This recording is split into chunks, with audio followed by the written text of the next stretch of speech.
अस्सलाम वालेकुम जी आयानू खुशामदीद and a very warm welcome to my show city at 10 में आपको आपका होस्ट शराज बट खुशामदीद कहता है। उम्मीद करता हूं कि आपके दिन की शुरुआत बहुत खूबसूरत, बहुत अच्छी, बहुत पॉजिटिव, बहुत मुस्बत हुई होगी, क्योंकि मुस्बत दिन की शुरुआत जो है it leads to a positive day.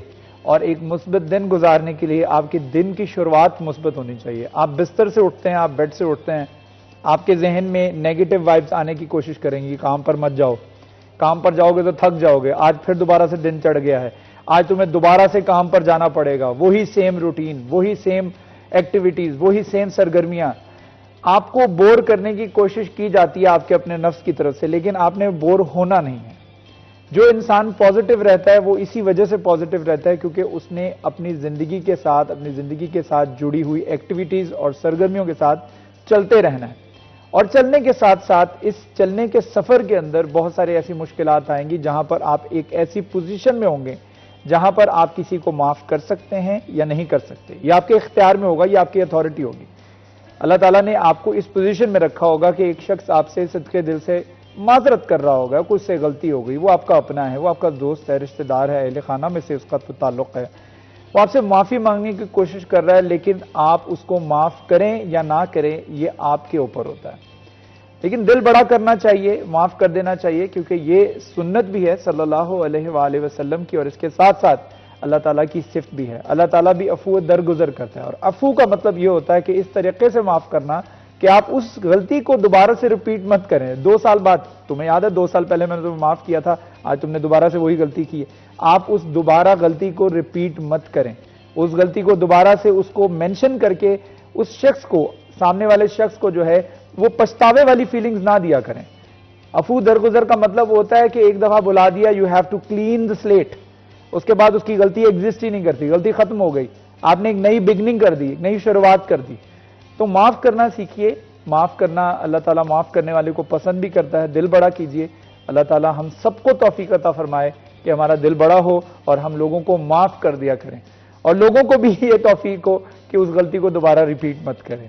इसी बात के साथ हम आज की दिन की शुरुआत करते हैं। सबसे पहले हम बात करेंगे मौसम के हवाले से, और हम मौसम देख रहे हैं कि कदरे बेहतर होता चला जा रहा है, लेकिन बारिश ना होने की वजह से जो मौसम के नतीजे में पैदा होने वाली बीमारियों के खदशात हैं वो वही हैं, और उनके साथ निबटना जो है, उसके साथ डील करना जो है वो हमें आना चाहिए। वो किस तरह से आना चाहिए? वो इस तरह से कि आपने मास्क का इस्तेमाल करना है। सिंपल इज दैट, आपने मास्क का इस्तेमाल करना है। अगर आप मोटरसाइकिल के ऊपर सवार हैं, आपने मास्क का इस्तेमाल करना है। घर में बैठे हुए हैं तो गर्म मशरूबात का इस्तेमाल कीजिए ताकि आपका रेस्पिरेटरी सिस्टम जो है वो बेहतर रहे। डॉक्टर्स हजरात यही रिकमेंड कर रहे हैं कि रेस्पिरेटरी सिस्टम को बेहतर रखने के लिए, सांस के अमल को बेहतर रखने के लिए, खांसी से बचने के लिए, नज़ला जुकाम से बचने के लिए, मौसमी बीमारियों से बचने के लिए गर्म मशरूबात का इस्तेमाल किया जाए। कहवे का इस्तेमाल करें, चाय पिएं, बहुत ज़्यादा ना पिएं, लेकिन पीना जो है इस मौसम में बहुत ज़्यादा इसलिए ज़रूरी है क्योंकि वो आपके रेस्पिरेटरी सिस्टम, जैसे मैंने पहले बताया, सांस का निज़ाम जो है उसको बहाल रखती है। और ये जो गर्दो गुबार है, ये मिट्टी और ये पोल्यूशन है, ये आपको आपकी सांस की नाली से क्लियर हो जाती है। तो सबसे पहले मौसम की बात करेंगे टुडेज वेदर के सेगमेंट में।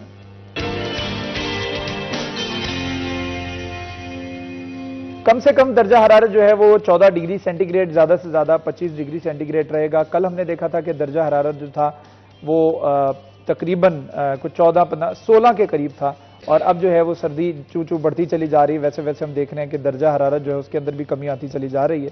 14 डिग्री सेंटीग्रेड आज कम से कम दर्जा हरारत रहेगा। ज्यादा से ज्यादा दर्जा हरारत जो है 25 डिग्री सेंटीग्रेड है। ठंड आपको इससे ज्यादा नहीं लगती है क्योंकि खुश्क ठंड है, लेकिन ये खुश्क ठंड जो है वो बहुत खतरनाक है। बारिश का कोई इम्कान भी नहीं है आज, इसी वजह से आपको बहुत ज्यादा अपने आप को कवर अप रखना है। खासतौर पर अगर मोटरसाइकिल के ऊपर सवारी कर रहे हैं तो जैकेट या कोट का इस्तेमाल जरूर कीजिए, और अपनी छाती को, सीने को जो है वो ढांप कर रखिए, अपने सर को ढांप कर रखिए अगर आप मोटरसाइकिल के ऊपर सफर कर रहे हैं, क्योंकि जो भी नज़ला जुकाम और वायरल बीमारियां जो लगती हैं वो सबसे पहले आपके सर या आपकी छाती से ही आपको अटैक करती हैं, उसके बाद वो पेनिट्रेट करती हैं आपकी बॉडी में, and that can cause you a lot of diseases, जो हमारी खासतौर पर मौसमी जो बीमारियां हैं। तो इससे बचने के लिए मास्क का इस्तेमाल भी कीजिए और गर्दो गुबार से, पोल्यूशन से खुद को बचाइए। मैं एक दफा दोबारा बता दूं, बारिश का कोई इम्कान जो है वो दूर दूर तक हमें दिखाई नहीं दे रहा है। प्रोग्राम को आगे बढ़ाते हैं। हमारे साथ हमारे गेस्ट मौजूद होंगे, उनका तारुफ मैं आपको करवाया। तो हमारे साथ अरसलान दुरानी मौजूद हैं जो कि हमारे रिपोर्टर, उनके साथ साथ जहांगीर अशरफ हमारे साथ तशरीफ रखते हैं जो कि हमारे सीनियर रिपोर्टर हैं। आप दोनों का बहुत शुक्रिया, thank you so much for joining us. अस्सलाम वालेकुम। वालेकुम सलाम। कैसे हैं आप अरसलान? अल्हम्दुलिल्लाह। अच्छा, मैं अरसलान आपसे बात करना चाहूंगा। हमने देखा है कि खेलता पंजाब के तहत हमारे यहाँ एक्टिविटी स्पोर्ट्स की शुरू हो चुकी हैं और आपने मेरे ख्याल में गालिबन कल या परसों बताया था कि आज से एक्टिविटीज शुरू हो रही है। क्या एक्टिविटीज शुरू हो चुकी हैं और अगर वो शुरू हो चुकी हैं उसमें कौन कौन से खेल हैं ये भी बता दीजिए। अच्छा, कल से इसका इफ्तिताह हुआ है। कल से हॉकी के मैचेस जो हैं वो शुरू हुए। अच्छा, हॉकी के स्टेडियम पिच 2 पर, और आज वॉलीबॉल के, बास्केटबॉल के, कबड्डी के मैचेस मुख्तलिफ जगहों से। अब इन्होंने किया क्या इस दफ़ा कि फैला दिया पूरी डिवीजन में मैचेस को। ये नहीं किया कि सिर्फ फैसलाबाद तक महदूद रखा है, क्योंकि डिवीजन में इंटर डिस्ट्रिक्ट मैचेस हैं तो बड़े सिंह में भी हो रहे हैं। इसके अलावा तहसीलों तक लेकर गए हैं। तांदावाला में मैचेस हैं, जंग में मैचेस हैं, नई स्पोर्ट्स कम्प्लेक्स में।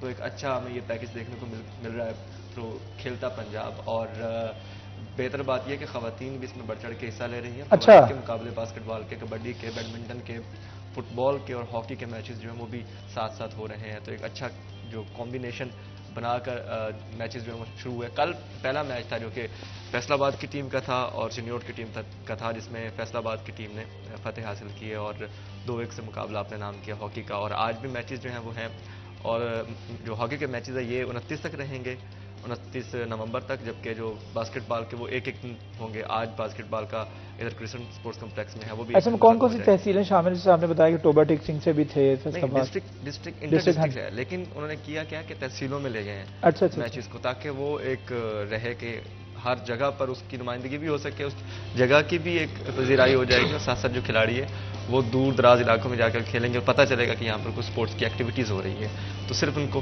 फैसलाबाद तक महदूद नहीं रखा या बड़े शहर तक महदूद नहीं रखा, बल्कि तहसीलों में भी लेकर गए हैं ताकि उसकी एक जो हाइप है वो बरकरार रह सके। तो ये एक अच्छा स्टांस है जो कि सीएम पंजाब की जानिब से लिया गया खेलता पंजाब के थ्रू। और इससे पहले आपको बता रहा था कल मैं कि स्मोक की वजह से एक तातुल आया बीच में, लेकिन अब दोबारा शुरू हो चुके हैं। अब आपने अभी मौसम का हाल बता दिया है, तो स्मोक और फॉग का इतना कोई अभी इन दिनों में इतना कोई चांस नहीं है, और ना ही जो वेदर कंडीशंस ऐसी हैं कि बारिश हो जाए, जिसकी वजह से खेल जो है मुलतवी हो। तो खेल जारी रहेंगे। इसके बाद अब भी जो है इंटर यूनिवर्सिटीज़ टूर्नामेंट्स भी हो रहे हैं, कुछ यूनिवर्सिटीज़ में स्पोर्ट्स गाले भी स्टार्ट हो चुके हैं। तो एक अच्छा स्पोर्ट्स एक्टिविटी का ये मंथ जो है वो भरा हुआ है एंड और स्टार्ट ऑफ द दिसंबर। फिर उसके बाद जनवरी, फिर मार्च में हमने देखा है कि हम अक्सर स्पोर्ट्स फेस्टिवल्स होते हैं, क्योंकि वो मौसम इस तरह का होता है कि हर कुछ आ रहा होता है। स्पोर्ट्स एक्टिविटीज़ जो हैं होती रहे कॉलेजेस में, यूनिवर्सिटीज़ में, फिर पंजाब की सतह पर नेशनल गेम्स भी आ रही है आगे। तो क्योंकि आगे जाके ओलंपिक्स भी हैं और उनके लिए नेशनल टीमें बननी है मुख्तलिफ, उनके ट्रायल्स भी शुरू हो जाएंगे। तो एक पूरा खेल का जो पैकेज है वो हमें देखने को मिल रहा है। और टैलेंट की बात मैं करूं तो बेहतरीन टैलेंट देखने को मिल रहा है। और कल जो हॉकी का मैच मैंने देखा है तो ये लग रहा था जैसे कि इंटरनेशनल स्टैंडर्ड का मैच हो रहा है। अच्छा। प्लेयर्स वाइज, हाँ, सहूलियात वाइज की बात नहीं कर रहा मैं, सहूलियात तो फिर हमें पता ही है जिस तरह की प्लेयर्स, लेकिन जो जोश और जज्बा था, वो जो जोश और जज्बा और टेक्निकली इतने स्ट्रॉन्ग वो लड़के थे। देवर अंडर 22 सारे जितने भी डिवीजन के वो लड़के खेल रहे थे, बहुत अच्छा उन्होंने खेला पेश किया, जिससे लग रहा था कि ये इनको अगर वो एक बेहतर प्लेटफॉर्म दिया जाए और बेहतर तरीके से इनको फैसिलिटीज़ दी जाएँ तो ये लोग पाकिस्तान को रिप्रेजेंट कर सकते हैं। वैसी कंडीशंस नहीं है जैसे इंटरनेशनल स्टैंडर्ड की हॉकी की होती हैं, जैसे वहाँ के स्टेडियम्स हैं, ग्राउंड्स हैं, वैसे हमारे पास नहीं। उसके बावजूद ये लोग इतने काबिल हैं कि इन्होंने इतना टैलेंट भरा पड़ा है। सिर्फ अब एक चीज़ की कमी और वो है अच्छी अपॉर्चुनिटी की और अच्छी फैसिलिटीज़ की। जो उम्मीद है कि इस तरह के मज़ीद प्रोग्राम्स हुए खेलता पंजाब की तरह के, तो उससे हम ये उम्मीद लगा सकते हैं कि आइंदा आने वाले दिनों में खिलाड़ी उभर कर सामने भी आएंगे और हो सकता है इससे एक स्पोर्ट जो है, अब मेरे ख्याल से इतना बड़ी इनामी रकम रखी है 1 मिलियन के करीब है, और वो प्लेयर्स को जाएगी, थोड़ी पजीराई भी होगी उनकी, तो उससे उनका जो हौसला है वो बुलंद होगा और थोड़ी उनमें कॉन्फिडेंस भी आएगा कि हमने किसी लेवल पे जाके अच्छा खेला है और हमें उसका रिवार्ड मिला है। तो इस तरह की अगर खेलता पंजाब की तर्ज के मजीद एक्टिविटीज़ जो है वो शुरू करवाएंगे, वो सिर्फ मैं कहता हूँ पंजाब तक नहीं होनी चाहिए बल्कि नेशनल गेम्स में उनका दायरा कार इस तरह कर देना, वसी कर देना चाहिए कि वो हर शहर को, हर तहसील को कनेक्ट किसी न किसी तरीके से, जैसे इसको फैलाया खेलता पंजाब को कि सिर्फ शहरों तक महदूद नहीं रखा, उसको नेशनल गेम्स को भी सिर्फ लाहौर या इस्लामाबाद तक महदूद ना रखा जाए बल्कि मुख्तलिफ शहरों में उसको फैला दिया जाए, मुख्तलिफ मुकाबले मुख्तलिफ जगहों पर करवाए जाए, ताकि एक स्पोर्ट्स की जो एक्टिविटीज़ है वो भी चलती रहे और लोगों में शौर भी बिदार और स्पोर्ट्स की एक्टिविटीज़ कितनी ज़रूरी है। अच्छा, मुझे जहांगीर ये बताइएगा कि अभी अरसलान ने बात की कि इंस्टीट्यूट्स के अंदर, एजुकेशनल इंस्टीट्यूट्स के अंदर, यूनिवर्सिटी कॉलेजेस के अंदर भी खेलों की एक्टिविटीज़ होती रहती हैं, तो ये बताइएगा कि पंजाब लेवल के ऊपर क्या हमारे यहाँ भी फैसलाबाद के अंदर इस नौयत के, वैसे तो देर आए दुरुस्त आए खेलता पंजाब के तहत अगर ये मामला शुरू हो रहा है, तो स्कूल्स अपने तहत भी कुछ इस तरह की एक्टिविटीज करवाने की कोशिश करते हैं फैसलाबाद में? अच्छा शिराज, सबसे बड़ा अलमिया ये है कि हमारे यहाँ तालीमी इदारों में स्पोर्ट्स हो रही है, लेकिन कॉलेजेस और यूनिवर्सिटीज में स्कूल साइड को बिल्कुल इग्नोर किया गया है। बुनियाद है स्कूल आपकी। अच्छा, एजुकेशन बोर्ड ने 21 नवंबर को इंटर कॉलेजेस की प्राइज डिस्ट्रीब्यूशन भी की, जिसमें 22 खेलों के मुकाबले कॉलेजेस में करवाए गए, लेकिन स्कूल्स में कोई मुकाबले नहीं करवाए जाते। अच्छा, स्कूल्स से ख़त्म क्यों किए थे बोर्ड ने कि जी हुकूमत ने बच्चों की फीस माफ़ कर दी है, तो अब उसमें हम स्पोर्ट्स की फीस नहीं ले सकते बच्चों से, तो इसलिए स्कूल में स्पोर्ट्स नहीं होगी। कॉलेज की जो फीस बच्चा जमा करवाता है उसके साथ स्पोर्ट्स फंड जमा करवाता है, तो हर साल तालीमी बोर्ड इंटर कॉलेजेस तो करवा देती है, इंटर स्कूल ख़त्म की एक मुद्दत हो गई। अब स्कूल्स के बच्चों को मौका नहीं मिलता और सिर्फ फर्स्ट ईयर सेकंड ईयर में जो बच्चे एनरोल होते हैं हायर सेकेंडरी स्कूल के या कॉलेजेस के, वो पार्टिसिपेट कर सकते हैं। मैट्रिक तक का बच्चा जो है वो इंटर बोर्ड में अप्लाई नहीं कर सकता, एलिजिबल ही नहीं है। तो ये मैं समझता हूँ उन बच्चों के साथ ज्यादती है जो शुरू से हमने माजी में देखा कि छठी से लेकर मैट्रिक तक बिल्कुल बच्चों के मुकाबले हुआ करते थे और तालीमी बोर्ड ही करवाता था और हेडमास्टर एसोसिएशन के प्लेटफॉर्म से करवाते थे। लेकिन अब हेडमास्टर एसोसिएशन कहती कि बोर्ड हमें फंड देगा तो हम मुकाबले करवाएंगे, एजुकेशन बोर्ड कहता है हम बच्चों से फीस नहीं ले रहे तो इसलिए हम फंड नहीं दे सकते। तो ये ऐसा एक अलमिया है कि हमारे बच्चों को मैट्रिक तक स्पोर्ट्स एक्टिविटीज से महरूम रखा गया है काफी हद तक, क्योंकि ना स्कूल सतह पे कोई गवर्नमेंट के पास ऐसा प्लान है। वहां पिछले 1-2 साल में क्रिकेट के मुकाबले करवाए गए पीसीबी और स्कूल एजुकेशन डिपार्टमेंट की तरफ से, जिसमें स्कूल्स के बच्चों को क्रिकेट खेलने का मौका मिला। अच्छा, लेकिन बाकी बहुत सारे ऐसे स्पोर्ट्स हैं जिसमें अगर आप कहें कि साल में एक बार आपने स्पोर्ट्स डे रख दिया तो वो नाकाफी होता है। मुसलसल आपको टीम्स बना के रखना, उनको इंगेज रखना, प्रैक्टिस के सेशंस करवाना, वो कल्चर स्कूल्स में नहीं है। तो हमारे यहाँ जो बच्चे डायरेक्ट कॉलेजेस में आते हैं और आगे यूनिवर्सिटीज़ में जाते हैं तो अल्टीमेटली वो उतना अच्छा परफॉर्म नहीं कर पाते क्योंकि बुनियाद तो उनकी बनी नहीं है। अब जिसने स्टार्ट ही कॉलेज लेवल से जाके करना है कंपटीशन में और अपने इदारे से बाहर जो कंपटीशन होते हैं इंटर स्कूल्स, इंटर कॉलेजेस, वो मौका ही नहीं मिलना उसको। तो ये मैं समझता हूँ कि उन बच्चों के साथ ज्यादती है जो शुरू से ही स्पोर्ट्स में दिलचस्पी रखते हैं। और तालीमी बोर्ड को मैं चाहता हूं कि अगर फीसें माफ़ की हैं तो इसमें बच्चों का क्या कसूर है, तो गवर्नमेंट का डिसीजन है, गवर्नमेंट की पॉलिसी है। गवर्नमेंट से फंड लें स्पोर्ट्स के लिए, जिस तरह कॉलेज में करवा रहे हैं स्कूल्स में भी करवा दें, ताकि स्कूल्स में एक हेल्थी कंपटीशन हो और तमाम बच्चों को पता चले कि मेरी इस जो उसको सर्टिफिकेट मिलेगा उसकी वर्थ होगी, क्योंकि एजुकेशन बोर्ड की तरफ से आपको जो सर्टिफिकेट मिलता है। मैं चाहूंगा इसमें कुछ एड ऑन आप ये भी कर दें कि जो सोशल मीडिया का दौर है और सोशल मीडिया के दौर के अंदर कितना जरूरी है ऐसी एक्टिविटीज को बाहर रखना, ताकि हम इन ऐसी एक्टिविटीज के अंदर ऑक्सीजन को बहाल रखें, ताकि बच्चा जो है पूरा का पूरा, क्योंकि ये एज होती है मेरे ख्याल में 15, 16, 17 साल जो है वो बहुत ज्यादा सोशल मीडिया की तरफ टर्न होने की, तो उनको उस टर्न से बचाने के लिए इस तरफ टर्न देना बहुत ज्यादा। जैसे शिराज, आपने देखा पिछले दिनों स्कूल बंद हो गए, छुट्टियां हो गई, तो हम बच्चों को खुद मोबाइल की तरफ धकेल रहे हैं। हाँ। तो ये ऐसा अलमिया कोविड के बाद से बन चुका है कि हम बच्चों से मोबाइल लेके उनको ग्राउंड में नहीं भेज रहे। एक अलमिया ये है कि ग्राउंड हमारे ऑलरेडी बहुत ज्यादा खत्म हो चुके हैं। मतलब हमने खुद देखा कि जिन ग्राउंड में हम बचपन में खेलते रहे इस वक्त वो मौजूद नहीं है। मतलब किसी जगह कोई ना कुछ कंस्ट्रक्शन हो गई है, वो सारे ग्राउंड्स, सारे ना से ही अक्सरियती ग्राउंड्स खत्म हो चुके हैं। बच्चों के पास कोई प्लेटफॉर्म नहीं है कि अब गली मोहल्लों में भी वो कल्चर नहीं है क्रिकेट वाला जो हम बचपन में गली मोहल्ले में शुरू हो जाते हैं। अब वो भी बहुत कम है कि गली मोहल्ले में हो, क्योंकि आपको पता है कॉलोनी सिस्टम आता जा रहा है, मोहल्ला सिस्टम और जान पहचान वाला सिस्टम खत्म होता जा रहा है। अब लोगों को एक ये डर भी है बच्चों को घर से बाहर नहीं निकालना। तो जब तक अब तालीमी इदारे हैं वो एक महफूज और उन पर एतमाद है हमारे पेरेंट्स का, तो अगर वो ऐसी एक्टिविटीज करेंगे तो बच्चे जाएंगे। लेकिन गली मोहल्लों से बहुत सारे पेरेंट्स अवॉइड करते हैं कि गली मोहल्ले में नहीं हमने खेलने देना।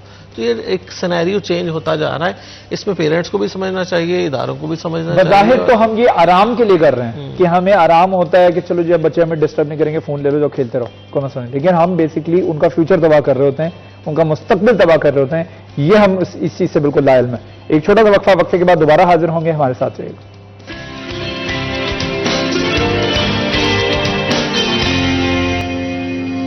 Welcome back ji, city at 10 में आपको खुशामदीद कहते हैं। हमारे साथ हमारे गेस्ट मौजूद हैं और अभी अभी हमारे नए गेस्ट ने हमें ज्वाइन किया, उनका तारुफ आपको करवाया। तो हमारे साथ इमरान असलम साहब मौजूद हैं जो कि हमारे रिपोर्टर, उन्होंने अभी अभी हमें ज्वाइन किया। इमरान, हम बात कर रहे थे एजुकेशन के हवाले से, खेलों के हवाले से, तो अब थोड़ा सा मैं एजुकेशन की तरफ भी आना चाहूंगा।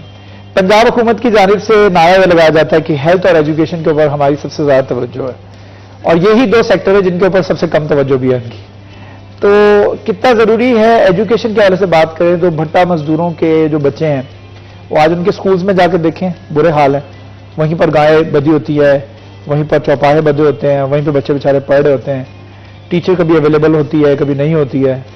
चार दीवारी होती है, बच्चों के पास स्कूल बैग्स नहीं होते हैं, स्कूल बैग्स हैं तो किताबें नहीं होती, किताबें हैं तो यूनिफॉर्म नहीं होती। तो ये अब तो सूरत हाल कब तक चलती रहेगी, कब तक हम मुंतजर रहेंगे कि कोई मसीहा आए और पंजाब की हालत बदले और पंजाब का हकीकी मानों में एजुकेशन का जो सूरत हाल है ना उसमें बेहतरी आए। बिल्कुल ऐसा ही है। ये जो पढ़ा लिखा पंजाब नारा एक सिर्फ नारे तक महदूद होकर रह गया है। आप जैसे बात कर रहे हैं कि हेल्थ और एजुकेशन दो बड़े सेक्टर हैं, यहाँ पर इंप्रूवमेंट की ज़रूरत है। आप देख सकते हैं कि आए रोज़ असातिज़ा जिनको स्कूल्स में होना चाहिए, अपने जो कौम के ममार बना रहे हैं, उनको तालीम देनी चाहिए, वो सड़कों पर आ चुके हैं just because of their demands. वो प्रोटेस्ट कर रहे हैं 17A कानून, लीव एनकैशमेंट, इसके साथ साथ दीगर उनकी जो डिमांड्स है, चार्टर ऑफ डिमांड्स हैं, वो असम्बली तक गए हैं, गवर्नर हाउस तक गए हैं कि हमारे ये डिमांड्स पूरे किए जाएँ। और अभी जितना भी कोटा सिस्टम है उसकी बहाली और दीगर जितनी भी मराहत थी, उनकी लीव एनकैशमेंट ले लें, 17A कानून ले लें, पेंशनर्स ले लें, उसमें नो डाउट कि उनके जो मुतालबात हैं किस हद तक जायज़ हैं। लेकिन उसका मकसद ये भी नहीं है कि जनाब आप पाकिस्तान में एक रवायत चल पड़ी है, जब भी आप लोगों ने कोई मुतालबात मनवाने हों तो you have to come the roads, whatever आपने धरना देना हो या प्रोटेस्ट करना हो, आपके मुतालबात है, क्योंकि ये रीत चल चुकी है। इसके अकॉर्डिंगली आप दूसरे तरीके से कोई जो महकमा है वो सुनने को तैयार नहीं होता। आप हेल्थ सेक्टर की बात कर लें, कितने हमारे जो आप दूर देहात में चले जाएं, कितने BHU RSC जो है वो पसमानदा ही हैं, कितने स्कूल्स हमारे जो है वो बैकवर्ड ही हैं, फरसूदा निज़ाम ही वहाँ पे चल रहा है, कोई इंप्रूवमेंट नहीं हुई। और इवन दैट के फैसलाबाद में एजुकेशन सेक्टर की बात करें तो जो दूर दराज के ऐसे स्कूल्स हैं, प्राइमरी स्कूल हैं, मिडिल स्कूल्स हैं, हाई स्कूल्स हैं, जिनकी जो इमारतें हैं वो खस्ता हाली का शिकार हैं और पार्लियामेंटेरियंस की तवज्जो नहीं गई, ज़िला इंतज़ामी की तवज्जो नहीं गई, आया कि डिस्ट्रिक्ट एजुकेशन की जानिब से वहाँ पे सर्वे हुआ या नहीं हुआ। ये ऐसे बहुत से मसाइल हैं जिनको हल करने की ज़रूरत है।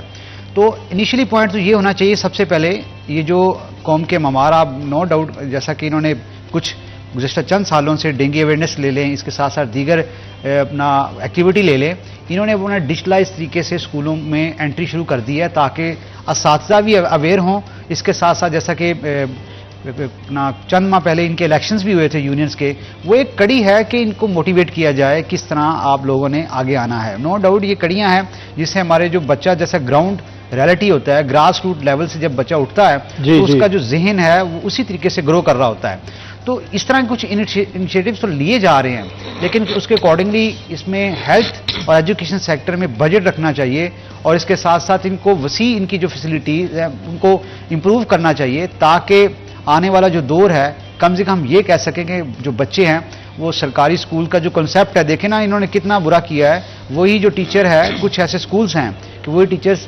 सरकारी स्कूल्स में पढ़ाकर अपने प्राइवेट में बड़ा बिल्ड ऑन करता है। जैसा कि डॉक्टर्स हैं वो हॉस्पिटल्स में भी जॉब कर रहे होते हैं, लेकिन पेशेंट को रिकमेंड करते हैं कि 5 to 10 मतलब हमारे क्लिनिक में आए। तो ये जो चीज़ें हैं, आई थिंक इससे बड़ा एक बैड इम्पैक्ट पड़ा हुआ है हमारे इदारों पे। सबसे पहले तो इसका जो मोराल है वो बुलंद करना पड़ेगा।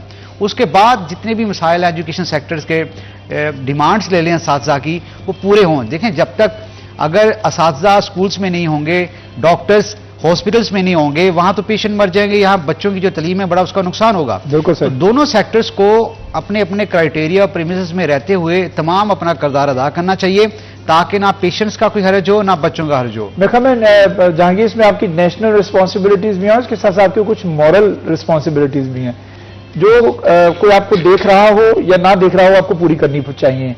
Being a doctor, being a educationist, अगर टीचर देखें तो हम काफी देख रहे हैं कि ये दोनों सेक्टर्स के अंदर रिस्पॉन्सिबिलिटीज पूरी नहीं हो रही। खासतौर पर एजुकेशन के हवाले से बात करें तो टीचर, सरकारी टीचर जो है उसका मतलब है बड़ा रिलैक्स, चिल, और अगर जो प्राइवेट टीचर होगा उसके ऊपर सख्तियां भी होंगी, उसके ऊपर उसकी छुट्टी भी कैंसिल हो जाती है अक्सर। ये भी देखते हैं हम, क्या कहेंगे इस हवाले से? प्राइवेट सेक्टर और गवर्नमेंट सेक्टर के टीचर्स के अलग अलग सिनेरियोज हैं, अलग अलग फैसिलिटीज हैं और अलग अलग उनकी प्रॉब्लम्स हैं। तो गवर्नमेंट सेक्टर पे ही हमेशा तनकीद होती है और नो डाउट कि गवर्नमेंट पे ही हमारी उम्मीदें होती हैं क्योंकि वो पब्लिक मनी से चल रहा होता है सारा कुछ। अब देखिए प्राइवेटली तो वो कहते हैं कि जैसे हमारे वज़ीर तालीम भी कहते हैं प्राइवेट वाला बिजनेस कर रहा है, मैं उसे क्यों कहूँगा, आप हमारे टीचर हैं, हमने आपसे बात करनी, आपसे काम लेना है। तो हमारे यहाँ क्या होता है कि जब गवर्नमेंट और टीचर एक पेज पे नहीं होते। वो इसलिए नहीं होते कि हमारा टीचर जो है वो गवर्नमेंट की किसी भी पॉलिसी को मनोवन मानने को तैयार नहीं है। हमारा टीचर जो है वो कहता है जनाब हमारी भी सुने। तो बहुत सारी irrelevant duties no doubt teachers को इंगेज कर दिया गया है। अब एंटी डेंगू की रोजाना तस्वीर बनाना ये टीचर की जिम्मेदारी नहीं होना चाहिए। नहीं। जो पाबंद किया गया है कि रोजाना आप पढ़ाएं ना पढ़ाएं वो किसी ने नहीं पूछना, लेकिन आपने डेंगू की तस्वीरें आज भेजी है कि नहीं भेजी वो सीओ एजुकेशन ने जरूर पूछना है। तो अंदाजा करें हमारे एजुकेशन सिस्टम का और गवर्नमेंट स्कूल्स का। और आप देखें कि अगर यूनिवर्सिटीज और स्कूल्स को हम देखें तो यूनिवर्सिटीज में हमारा जो पब्लिक है उसकी मेजॉरिटी की ये ख्वाहिश होती है कि वो गवर्नमेंट यूनिवर्सिटी में चला जाए या चली जाए बच्चा, लेकिन स्कूल में ये प्रायोरिटी प्राइवेट सेक्टर की तरफ है कि हमारी स्कूलिंग में कोशिश होती है कि बच्चे को हम प्राइवेट सेक्टर में पढ़ाएं, और जैसे वो यूनिवर्सिटी लेवल में जाता है तो हमारी पहली तरजीह गवर्नमेंट यूनिवर्सिटीज होती हैं, चाहे वो एग्रीकल्चर यूनिवर्सिटी हो, चाहे जीसी यूनिवर्सिटी हो, चाहे पंजाब यूनिवर्सिटी हो, चाहे यूईटी हो या कायद-ए-आज़म यूनिवर्सिटी हो या कोई भी यूनिवर्सिटी हो। तो स्कूल में हम क्यों ये मेयार नहीं दे सके? क्योंकि यूनिवर्सिटीज में इंफ्रास्ट्रक्चर जितना गवर्नमेंट के पास है शायद उतना प्राइवेट के पास नहीं है, लेकिन स्कूलिंग में उल्ट है कि गवर्नमेंट के पास ना इंफ्रास्ट्रक्चर है उतना ज्यादा, ना उतनी डेडिकेशन है, ना उतना रिसोर्सेज हैं और ना वो रिस्पांस फिर आवाम दे रही है। तो इसीलिए हम आज के दिन अगर ये कहें कि आवाम का एतमाद गवर्नमेंट सेक्टर पे उठ चुका है तो ये मतलब इसमें कोई दो राय नहीं होगी, क्योंकि हर पेरेंट जो थोड़ा सा भी अफोर्डिंग हो वो कहेगा कि मैं अपने बच्चे को प्राइवेट सेक्टर में पढ़ा दूं। तो ये तमाम उन टीचर्स के लिए भी लम्हा फिक्रिया है कि वो इतने सालों से पढ़ा रहे हैं स्कूल में, हालांकि माजी में ये इतना भी बुरा तासुर नहीं था गवर्नमेंट स्कूल का। माजी में अक्सरियत जो है हमारे दौर में आप कह लें, हाँ, वो ज्यादातर गवर्नमेंट स्कूल से पढ़े हुए, गवर्नमेंट स्कूल से ही निकलते थे इंजीनियर्स, डॉक्टर्स, चाहे उस वक्त टाट पे बैठ के पढ़ते थे, चाहे वो जैसे भी पढ़ते थे, दरख्तों के नीचे क्लासेस हो रही थी। आज के दौर में उससे इंफ्रास्ट्रक्चर तो बहुत ज्यादा बढ़ चुका है, लेकिन मजीद फंडिंग की भी जरूरत है, मजीद इंफ्रास्ट्रक्चर की भी जरूरत है, मजीद सहूलियात की भी जरूरत है। लेकिन मैं समझता हूँ एक जो खींचातानी चल गई है ना टीचर की गवर्नमेंट के साथ कि हर रोज एहतजाज, हर रोज हड़तालें और इंतकामी कार्रवाइयां, गवर्नमेंट स्कूल्स के ऊपर ग्रिप जो है वो लूज होती चली जा रही है, जिसकी वजह से ये निजाम। अच्छा, अब देखिए ना, रिसेंटली हमने इसको हाईलाइट भी किया कि सिर्फ फैसलाबाद में 590 सीटें टीचर की खत्म कर दी गई क्योंकि कुछ स्कूल प्राइवेट ओनरशिप को दे दिए गए। अब सेकंड फेज में 138 स्कूल मजीद इश्तिहार आ चुका है कि वो प्राइवेट लोगों को देने हैं। अच्छा, उनसे 520 सीटें मजीद खाली हो जानी है, यानी कि नया टीचर पिछले 5 साल में एक भी नहीं रखा और इस एक साल में 1000 टीचर सिर्फ फैसलाबाद से खत्म हो गए, उनकी सीट ही खत्म हो गई है। इसका मतलब कि हमारी नौकरियां भी कम हो रही हैं, हमारे टीचर्स फ्यूचर में कोई चांस नहीं है भर्तियों का। तो अब ये प्रोटेस्ट भी एक, उसमें ये भी एलिमेंट था कि स्कूलों को आउटसोर्स ना करें, अब टीचर हायर करें। अब गवर्नमेंट के बेशुमार ऐसे स्कूल हैं जो एक टीचर चला रहा है 5वीं तक, 5-6 क्लासेस को एक टीचर चला रहा है।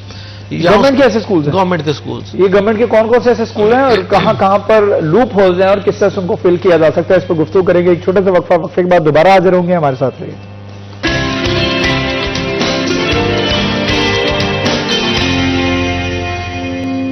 Welcome back ji. City at 10 में आपको एक मरतबा फिर खुशामदीद कहते हैं। हमारे साथ जहांगीर अशरफ मौजूद है, उनके साथ साथ इमरान असलम मौजूद है। हम गुफ्तगू कर रहे हैं प्राइवेट स्कूल्स, गवर्नमेंट स्कूल्स और इसमें दी जाने वाली facilities.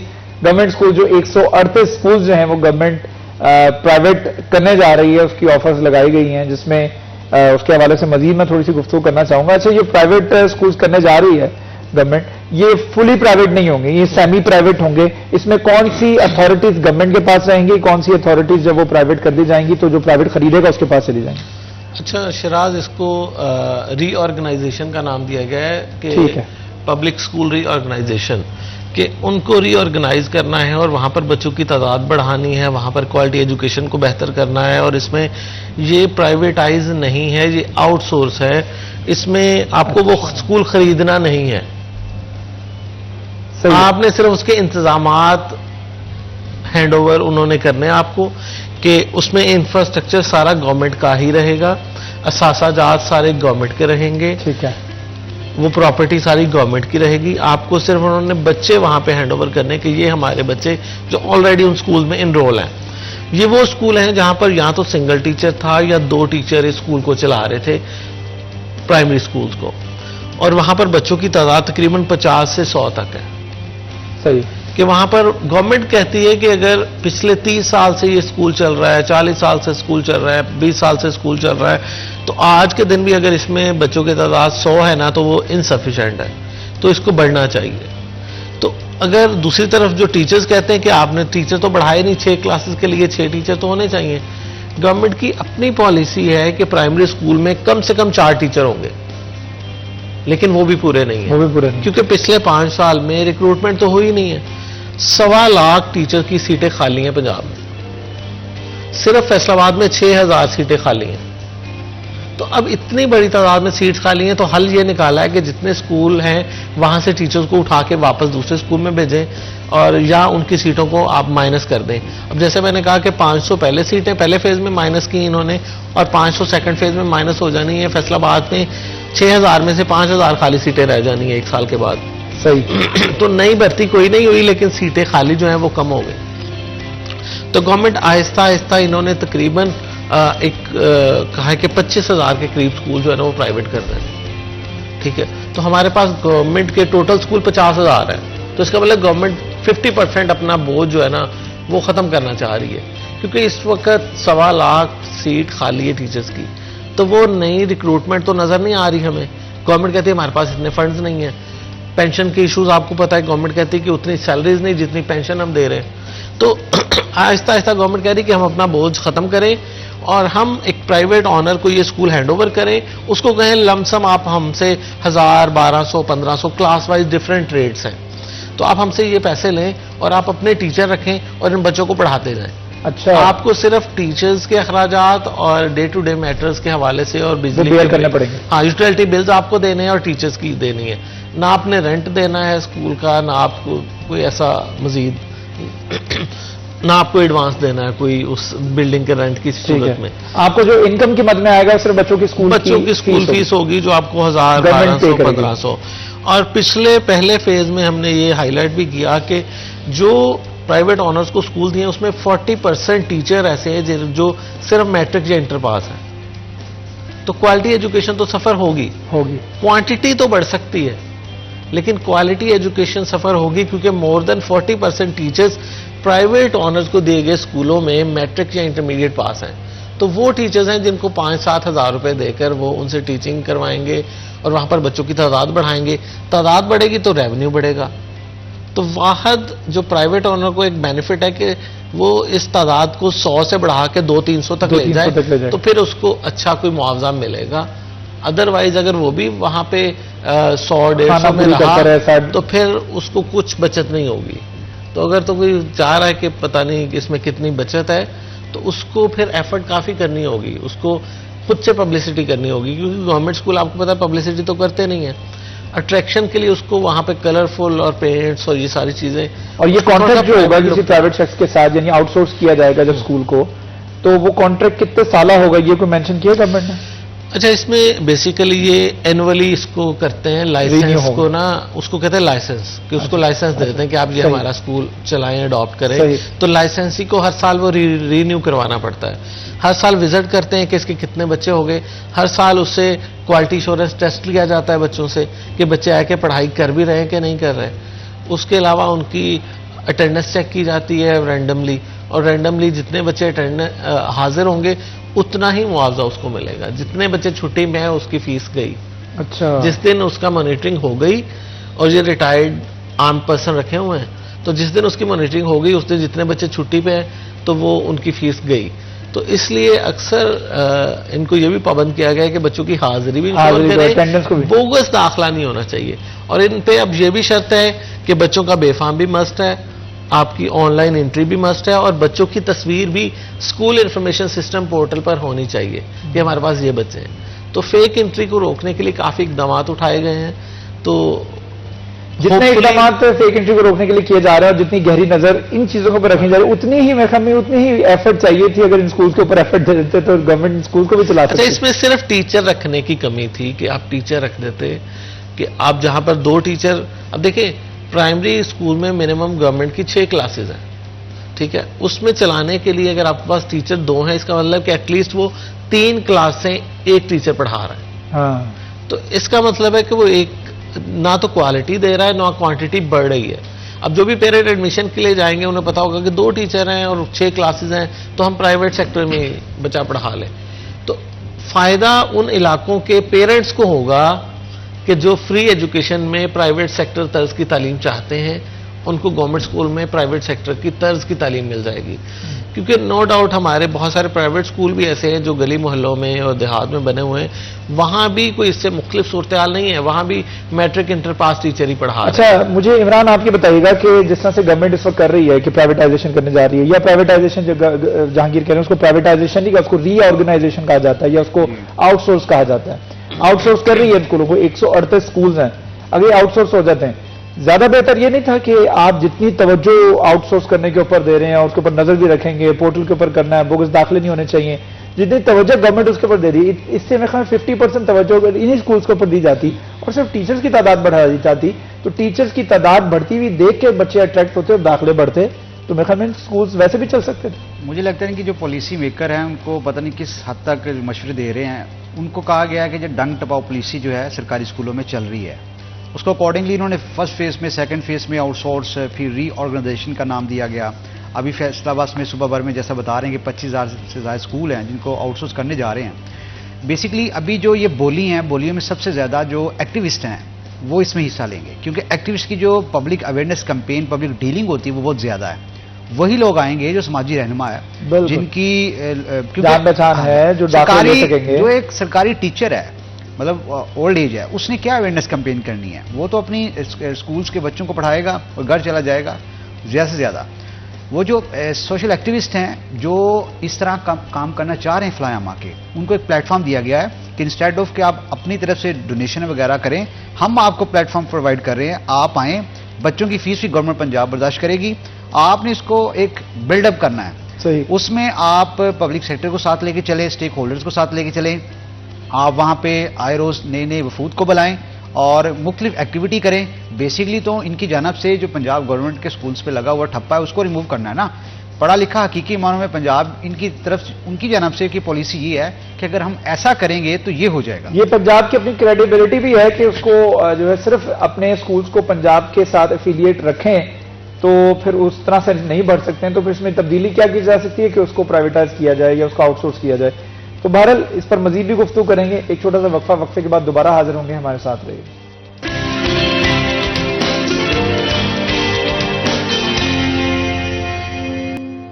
Welcome back ji. City at 10 में एक मरतबा फिर आपको खुशामदीद कहते हैं। हमारे साथ जहांगीर अशरफ मौजूद हैं, इमरान असलम मौजूद है। गुफ्तगू कर रहे हैं हम कि किस तरीके से हम जो है वो बेहतरी लेके आ सकते हैं स्कूल्स में, तालीमी निज़ाम में। तो जहांगीर, हम ब्रेक पे जाने से पहले बात कर रहे थे कि प्राइवेट करना या आउटसोर्स करना बहुत ज्यादा जरूरी था। अच्छा, जरूरी गवर्नमेंट लगा रही है आजकल कैलकुलेशन में गवर्नमेंट को वो सस्ता पड़ रहा है। अब गवर्नमेंट का अपना बच्चा इस वक्त गवर्नमेंट स्कूल में 3 से 4 हज़ार रुपए में पढ़ रहा है। अगर वो आउटसोर्स करेंगे तो उनको बच्चा कितने में पड़ेगा? 1000 से 1200-1500 में। तो वो गवर्नमेंट हर बच्चे पे 2000 बचाएगी 2-3 हज़ार, 2500। और गवर्नमेंट के पास इस वक्त सिर्फ फैसलाबाद में 8 लाख बच्चा है। अगर उसमें से आधे 25,000, जैसे हमने पूरे पंजाब की बात की, अगर फैसलाबाद में आधे मतलब 4 लाख बच्चा जो है वो प्राइवेट के जुम्मे कर दें तो गवर्नमेंट को कितना बचत होगी? गवर्नमेंट देख रही कैलकुलेशन को इस वक्त। अच्छा, क्योंकि वजह क्या है कि हमारे यहाँ इंफ्रास्ट्रक्चर इतना ज्यादा है आपके पास, और आपके पास अफरादी कुव्वत भी, फौज के बाद एजुकेशन सबसे बड़ा इदारा है। बिल्कुल सही। 3 से 4 लाख तो ऑलरेडी मौजूद है टीचर्स, ठीक है, 1 लाख सीट खाली है। तो गवर्नमेंट क्या चाह रही है कि मजीद, आपको पता है 5 साल से एक भी नया टीचर तो भर्ती किया नहीं है। हर साल कोई 400-500 हर डिस्ट्रिक्ट से टीचर रिटायर हो रहा है। आहिस्ता आहिस्ता टीचर रिटायर होते जा रहे हैं, उनकी जगह नए टीचर भर्ती ना होने से हमारे गवर्नमेंट स्कूल खाली होते जा रहे हैं। अब सिर्फ फैसलाबाद में 2200 स्कूल हैं और 6000 खाली सीट है। इसका मतलब हर स्कूल में मिनिमम 3 टीचर्स की सीटें खाली। बड़े स्कूल्स में तो आपको फील नहीं होता, जहां पर 30 टीचर है वहां पर 3 की कमी फील नहीं होगी, लेकिन जहां पर प्राइमरी है, जहां पर 10 से कम टीचर है, वहां पर 3 की कमी कितनी फील होगी? आप कंपेयर करें कि वो स्कूल जहां पर 70-80 टीचर हैं, बहुत बड़े बड़े स्कूल्स भी हैं, वहां 3, 4, 5 की कमी फील नहीं होगी। तो वहां पर अगर 80 सीटें हैं और 70 बंदे काम कर रहे हैं ना, तो 70 एक तादाद है, वो मैनेज कर लेंगे। लेकिन जहां पर 10 टीचर हैं और 3 या 4 सीटें खाली हैं, तो 5-6 टीचर कैसे चलाएंगे? तो हमारे यहाँ जो छोटे स्कूल्स हैं, बिलखुसूस प्राइमरी, सबसे ज्यादा खला इनमें है, और इन्हीं को गवर्नमेंट प्राइवेट अपनी जान छुड़ा रही है कि जी स्कूल ही खाली पड़े हुए हैं, हम नई भर्तियां करने की बजाय जितनी हमने नई सैलरीज देनी है, नए पेंशन देनी है और नई मराद देनी है, उनको छोड़ें और ये प्राइवेट ओनर को दें। उसको हमने जो टीचर रख के उसको 4000 बच्चे के इवज लगाना है, तो हम 2000 पे क्यों नहीं? कितना मुख्तसर ये देखा जाए तो गवर्नमेंट तो अपना फायदा देख रही है। गवर्नमेंट ने सिर्फ फाइनेंशियल बेनिफिट देखा है, कोई फ्यूचर नहीं देखा। इसका नुकसान ये होगा कि गवर्नमेंट टीचर जो भर्ती होता है उसकी क्वालिफिकेशन मिनिमम मास्टर्स है, 16 साल तालीम के बाद आप टीचर बन सकते हैं। सही है। लेकिन प्राइवेट जो दे रहे हैं उसमें मैट्रिक कैफे वाला टीचर भर्ती हो गया, तो क्वालिटी कॉम्प्रोमाइज कौम की तरबियत, जो अगर मैं कह रहा हूं कि 8 लाख बच्चों में से 4 लाख बच्चे फ्यूचर में हम प्राइवेट को दे देते हैं गवर्नमेंट स्कूल, तो वो 4 लाख बच्चे की तरबियत क्या होगी, क्वालिटी एजुकेशन वहां पर क्या होगी, और उन बच्चों का विजन क्या होगा जिनके टीचर खुद अभी स्कूल कॉलेज गए हैं, बस यूनिवर्सिटी कभी देखी नहीं उनके टीचर ने। लॉन्ग टर्म पॉलिसी में लॉन्ग टर्म भी नहीं है, और बच्चों और इसमें मेरे ख्याल में बच्चों की, मेरे ख्याल में इमरान, जो उनकी क्वालिटी एजुकेशन जो कॉम्प्रोमाइज होगी, फिर मुझे लगता है अगर जब मास्टर्स वाला एक टीचर भी वैसा नहीं होगा, जब उस्ताद इस तरह का नहीं होगा, तो फिर बच्चे किस तरह से उनकी ब्रॉटअप होगा। और ये वो एज होती है जिसको जो कि बेसिक्स होती है और पूरी जिंदगी का पिलर होता है, ये जो एज होती है। मुझे तो एक चीज की समझ नहीं आ रही, ये लोग इंफ्रास्ट्रक्चर पे इतना पैसा लगा रहे हैं, टीएडीए पे पैसा लगा रहे हैं, ब्यूरोक्रेट्स की गाड़ियां और मकान में इतना पैसा लगा रहे हैं, इनके पास इतना पैसा क्यों नहीं है कि ये हमारी जो एजुकेशन सिस्टम है इसको बेहतर कर सकें? जो रिपोर्ट, सर्वे रिपोर्ट्स है कि पंजाब में करोड़ों बच्चे इस वक्त स्कूलों से बाहर हैं, कम से कम उनको स्कूल लाने के हवाले से कोई प्लान तरतीब दिया जाए। नो डाउट पंजाब ये जो सेक्टर है, पब्लिक सेक्टर है, इसमें बेहतरी आ सकती है। आप कह रहे हैं कि हमारे ये खजाने पे बोझ है, बेसिकली बोझ नहीं है, यही बोझ जो है आपको रेवेन्यू जनरेट करके दे सकता है। आप मुख्तलिफ कैटेगरीज जो है वो एग्जिस्ट कर सकते हैं डिफरेंट स्कूल्स में। आप जैसा कि टैप्टा को जम करके इस तरह की कुछ बेशतर ऐसे प्लान लेके आ सकते हैं कि यहाँ से आपका रेवेन्यू प्लान जनरेट हो, जैसा कि इन्होंने इंटर्निस का प्रोग्राम रखा है कि हर अदारे में जो बच्चे पढ़ रहे हैं उनको इंटर्निस का दिया जाए।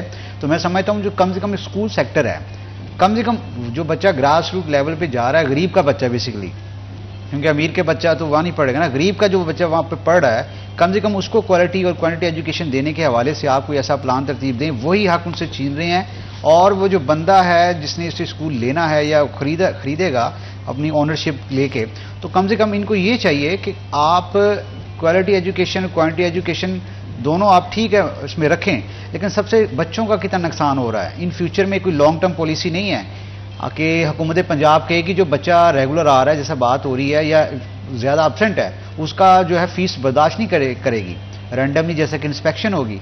तो मैं समझता हूँ कि इनको कोई ऐसा लाएअमल तय करना चाहिए कि कम से कम स्कूल एजुकेशन सिस्टम पे गवर्नमेंट ऑफ पंजाब अच्छा खासा पंजाब में बजट रखती है, तो कम से कम इस पे भी बजट रखे ताकि स्कूल एजुकेशन जो निज़ाम है वो कम से कम बूस्ट हो सके। पूरी दुनिया में चले जाएं कि स्कूल्स एजुकेशन से बड़ी समझी जाती है कि जो प्राइमरी है वही इंसान की जो फ्लो एंड ग्रो करती है। तो इंस्टेड ऑफ कि आप इसको प्राइवेट या आउटसोर्स करें, आप इसकी तरफ तवज्जो दें। और अगर आपके पास बोझ है कि ये सरकार के खजाने पर बोझ है, आप कम से कम कुछ ऐसे इनिशिएटिव्स लें, कम से कम इनको आउटसोर्स ना करें। माना आपने पीआईए निचकारी का कर दिया प्लान, स्टील मिल कर दी, दीगर डिपार्टमेंट्स को साथ साथ सिंक्रोनाइज कर रहे हैं पंजाब जी, पब्लिक हेल्थ इंजीनियरिंग समेत दीगर डिपार्टमेंट्स जो हैं वो जम करने लगे हैं। कम से कम एक एजुकेशन सिस्टम है, इसको आप जम की शक्ल ना इख्तियार करवाने दें, इसको इसकी जो रियल शेप है उसी में रहने दें। अच्छा जहांगीर, ये बताएगा कि जब से 138 स्कूल्स के हवाले से हम सुन रहे हैं कि इनको आउटसोर्स किया जाएगा, तो अभी तक कोई उम्मीदवार सामने आया जिसने कोई ऑफर को कबूल किया? काफी उम्मीदवार हैं जो अप्लाई कर रहे हैं, और 10,000 फीस रखी गई है अप्लाई करने की, और इसमें इंडिविजुअल भी अप्लाई कर सकते हैं। उसके लिए क्राइटेरिया मिनिमम मास्टर्स उसका होना चाहिए, और जो ऑलरेडी स्कूल ऑनर्स हैं वो भी अप्लाई कर सकते हैं, एनजीओज हैं वो भी अप्लाई कर सकते हैं। तो मुख्तलिफ क्राइटेरिया रखे गए हैं। तो इसमें इंडिविजुअल भी पढ़ा लिखा कोई स्कूल अडॉप्ट कर सकता है, और तालीमी इदारे भी हैं और एनजीओज भी हैं। एप्लीकेशंस आ रही हैं, 25 आखिरी तारीख थी, लेकिन उसको मजीद 5 दिन तोसी देकर 30 नवंबर तक एप्लीकेशन मांगी गई हैं। अब कोई भी जो इंटरेस्टेड हो, ये पंजाब एजुकेशन फाउंडेशन की वेबसाइट पे लिस्ट पड़ी हुई है, उसमें देखकर स्कूल में अप्लाई कर सकता है और उसके लिए उसको मुख्तलिफ जो शराइत गवर्नमेंट ने वो फार्म में दी हैं वो उसको पूरा करना होंगी, क्राइटेरिया है। तो इसका अगर देखा जाए अच्छी स्कीम इस हवाले से है कि वहाँ पर एटलीस्ट टीचर पूरे हो जाएंगे, क्योंकि मैं कहता हूँ कि क्वालिटी बात की बात है, पहले क्वांटिटी तो पूरी कर लें। जैसे बात हो रही थी कि 2,60,00,000 बच्चे स्कूलों से बाहर हैं पाकिस्तान में, तो अगर इतनी बड़ी तादाद में हमारे बच्चे स्कूल आ ही नहीं रहे तो क्वालिटी कहाँ से आएगी ना। पहले क्वांटिटी तो पूरी कर लें। जो स्कूल ही नहीं आ रहा उसकी क्वालिटी एजुकेशन को क्या करेंगे आप लोग? उसके ऊपर तो क्वालिटी और क्वांटिटी दोनों कॉम्प्रोमाइज हो रही है। क्वांटिटी में लेके आए तो इस हवाले से अच्छा है कि अगर हम प्राइवेट सेक्टर में जहां 100 बच्चा है वहां 200 बच्चा ले आए तो एटलीस्ट क्वांटिटी तो बढ़ेगी। ठीक है, क्वांटिटी बढ़ेगी। बहुत शुक्रिया। जहांगीर अशरफ हमारे साथ मौजूद थे, इमरान असलम मौजूद थे। आप दोनों ने एजुकेशन के हवाले से बड़ा हमने गुफ्तगू करने की कोशिश की। उम्मीद करते हैं कि जब ये प्राइवेट किया जाएगा तो स्कूलों की हालत जो है वो कुछ बेहतर होगी और स्टूडेंट्स को, खास तौर पर जो गवर्नमेंट स्कूल्स के अंदर बच्चे पढ़ रहे थे, उनको कुछ क्वालिटी एजुकेशन सीखने को मिलेगी। एक छोटा सा वक्फा लेते हैं, वक्फे के बाद दोबारा हाजिर होंगे, हमारे साथ रहेगा।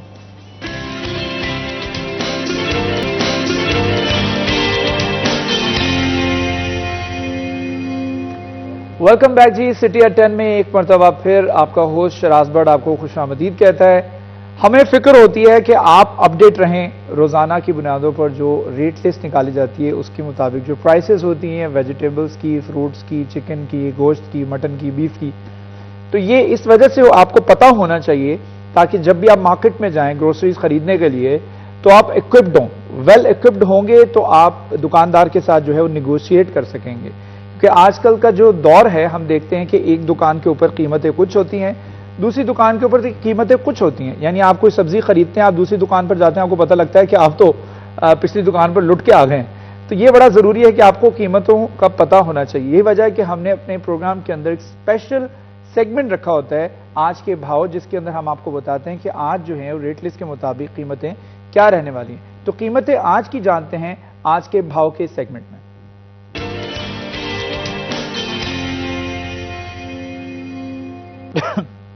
सॉरी, हमारे साथ फसी नकवी मौजूद हैं जो कि हमें अपडेट करेंगे आज की कीमतों के हवाले से। जी बिल्कुल, फैसलाबाद मार्केट कमेटी की जानिब से बरोज मंगल की रेट लिस्ट जारी कर दी गई है। ब्रायलर मुर्गी का जो गोश्त है वो 14 रुपये सस्ता हुआ है, 475 से 461 रुपये हो गया। आलू 2 रुपये इजाफे के बाद 130 से 132 रुपये हो गए हैं। प्याज 15 रुपये इजाफे के बाद 140 से 155 रुपये हो गया। टमाटर 12 रुपये इजाफे के बाद 178 से 190 रुपये हो गए हैं। इसी तरह अदरक के चाइना 40 रुपये कमी के बाद 450 से 410 रुपये हो गया। लहसुन चाइना साफा कीमत पर कायम है, 670 रुपये है। नींबू चाइना 10 रुपये कमी के बाद 65 से 55 रुपये हो गया। सब्जी मिर्च 15 रुपये कमी के बाद 105 से 90 रुपये हो गई है। 15 जो बंद गोभी है वो 5 रुपये इजाफे के बाद 90 से 95 रुपये हो गई है। और इसी तरह यहाँ पर फूल गोभी की देखा जाए तो 15 रुपये कमी के बाद 95 से 80 रुपये हो गई है। घिया कद्दू 105, शलजम 30 और इसी तरह खीरे अपनी साबका कीमत पर कायम है, 95 रुपये किलो है। गाजर 60, करेला जो है वो 25 रुपये इजाफे के बाद 140 से 165 रुपये हो गया है। बैंगन 15 रुपये कमी के बाद 80 से 65 रुपये हो गए हैं। टिंडी 65 और इसी तरह पालक जो है वो 30 रुपये है। मेथी 10 रुपये कमी के बाद 115 से 105 रुपये हो गई है। मूली 30, धनिया 85, शिमला मिर्च जो है वो अपनी साबका कीमत पर कायम है, 205 रुपये है। फलों की तरफ देखा जाए तो सेब काला कुल्लू अपनी साबका कीमत पर कायम है, 240 है। केला बगैर अदो बदल के 125 रुपये फी दर्जन है। अनार कंदारी 330, अमरूद साबका कीमत पर कायम है, 60 रुपये है। अंगूर टाफी अपनी साबका कीमत पर कायम है, 240 रुपये फी किलो है। अंगूर सुंदरखानी जो है वो 310 और इसी तरह जापानी फल अपनी साबका कीमत पर कायम रहते हुए 330 रुपये फी किलो है। देखा जाए तो फलों और सब्जियों की कीमतों में कमी रिकॉर्ड हुई है, जबकि अवाम का मुतालबा है कि इनकी कीमतों में मजीद कमी होनी चाहिए ताकि अवाम को रिलीफ मिल सके। शुक्रिया जी। फसी नकवी हमारे साथ मौजूद थे जो कि हमें अपडेट कर रहे थे मार्केट कमेटी की जानिब से जो रेट लिस्ट निकाली जाती है कीमतों के हवाले से, उसके मुताबिक क्या कीमतें रहेंगी आज के दिन, वो सारी की सारी डिटेल्स आपके पास आ चुकी हैं। और हम देख रहे थे अभी स्क्रीन के ऊपर कि चीज़ें बहुत ज़्यादा महंगी हो चुकी हैं और आम आदमी की दस्तरस से बाहर होती चली जाती हैं। खासतौर पर अगर बात करें हम फ्रूट्स के हवाले से तो वो तो एक ख्वाब बन चुका है ना एक आम आदमी के लिए खरीदना और अपने बच्चों के लिए फ्रूट्स को खरीद के जो है घर पे लेके जाना। वेजिटेबल्स के हवाले से, सब्जियों के हवाले से बात करें, रोजाना की बुनियादों पर सब्जी की कीमत इस हद तक ज्यादा हो चुकी है। मैंने अपनी आंखों से ऐसे लोग देखे हैं जो सब्जी की दुकान के ऊपर आते हैं, वहां से खरीदारी करते हैं। एक टमाटर, कैन यू बिलीव, एक टमाटर लोग खरीदते हैं अपने घर पे खाना बनाने के लिए, उनका खुराक, उनकी खुराक किस हद तक कॉम्प्रोमाइज हो रही है। तो लेकिन महंगाई बढ़ती हुई चली जा रही है, उसको कंट्रोल करने के लिए हुकूमती इक़दामात जो हैं वो ना ज़िली सतह के ऊपर नजर आते हैं, ना ही वो पंजाब की सतह के ऊपर नजर आते हैं, ना ही वो वफाक की सतह के ऊपर नजर आते हैं। आवाम की कुव्वत खरीद जो है वो इस महंगाई के आगे दम तोड़ती चली जा रही है। लेकिन गवर्नमेंट क्लेम करती है कि हमने महंगाई की शरह को जो है 29% से कम करके सिंगल डिजिट पे लेके आ चुके हैं। क्या वाकई सिंगल डिजिट पे आ चुकी है? और अगर आ चुकी है तो फिर क्यों लोग जो है वो महंगी अशिया खुर्दनोश जो है खरीदने पर मजबूर है? आज मैं इस टॉपिक से शुरुआत करना चाहूंगा। हमारे मेहमान हमारे साथ मौजूद हैं, उनका पहले तारुफ करवा देता हूं। हमारे साथ मौजूद है राना नईम दस्तगीर खान साहब, जो कि सिटी सदर हैं पाकिस्तान पीपल्स पार्टी फैसलाबाद के। Sir, thank you so much for joining us. अस्सलाम वालेकुम। वालेकुम अस्सलाम। कैसे हैं आप? अल्हम्दुलिल्लाह। इनके साथ साथ हमारे साथ विराजमान है जफर डोगर साहब, जो कि सिटी 41 के ब्यूरो चीफ हैं, हमारे हेड हैं, हमारे उस्ताद हैं। Sir, thank you so much for joining us. अस्सलाम वालेकुम। Thank you very much sir, कैसे हैं आप? अस्सलाम अल्हम्दुलिल्लाह। राना साहब, मैं आपसे शुरुआत करना चाहूंगा। मैंने अभी इंट्रो में बताया कि महंगाई को कंट्रोल करने के वाले से हुकूमत क्लेम तो कर रही है कि हमने 29% से कम करके सिंगल डिजिट के ऊपर हम महंगाई को लेके आ चुके हैं, लेकिन रियलिटी ऑन ग्राउंड, जमीनी हकायक देखें तो हमें नजर नहीं आती महंगाई कम होती हुई। क्या महंगाई कम होती हुई आपको नजर आ रही है? महंगाई कम करने के दो तरीके हैं।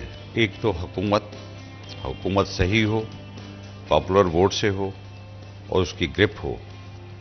दूसरी बात कि आवाम को, जिस तरह तरक्की याफ्ता कौमें, महज़्ज़ब कौमें अपने मसाइल हल करने के लिए अपना किरदार भी अदा करती हैं, ये आवाम को भी करना चाहिए। हमारे इस दौर में सबसे ज्यादा जो समाजी मसाइल पैदा किए हैं वो नाजायज ज़राए आमदन ने किए हैं, जिसके सबब हलाल की हदूद में रहने वाला, जायज़ और हलाल रिज़्क़ हलाल कमाने वाला बहुत मुश्किल से दो चार है। और हम पर भी उतनी जिम्मेदारी होती है।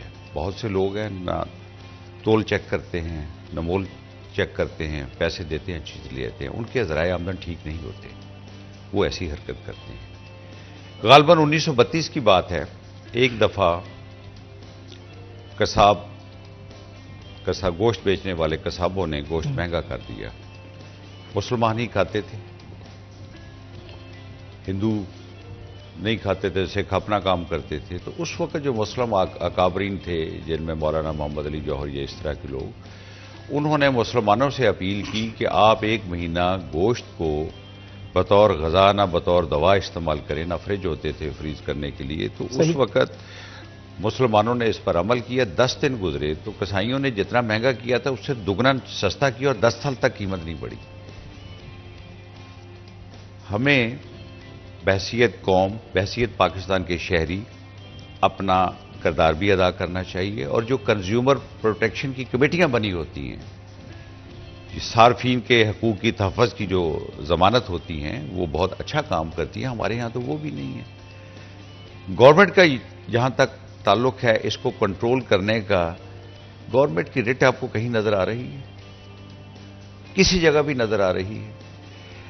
मुल्क सियासी तौर पर अफरा तफरी का शिकार है, माशी बदहाली का शिकार है, इक्तिसादी तौर पर बहुत ज़वाल पजीर है। इन सब चीज़ों को जब हम इस्तेहकाम की तरफ लाएंगे तो महंगाई भी कंट्रोल हो जाएगी, लोगों की माशी हालत भी बेहतर हो जाएगी, कुव्वत खरीद भी बेहतर हो जाएगी। और एक बात मैं और आपके तवज्जो के लिए, आपके नोटिस में लाना चाहता हूं, आपके इल्म के लिए, कि इस मुल्क में करप्शन, बदउनवानी या महंगाई जैसे मामला होते रहते थे। इस वक्त सबसे बड़ा मसला यह है कि जो पाकिस्तान की गैर यकीनी सूरत हाल के सबब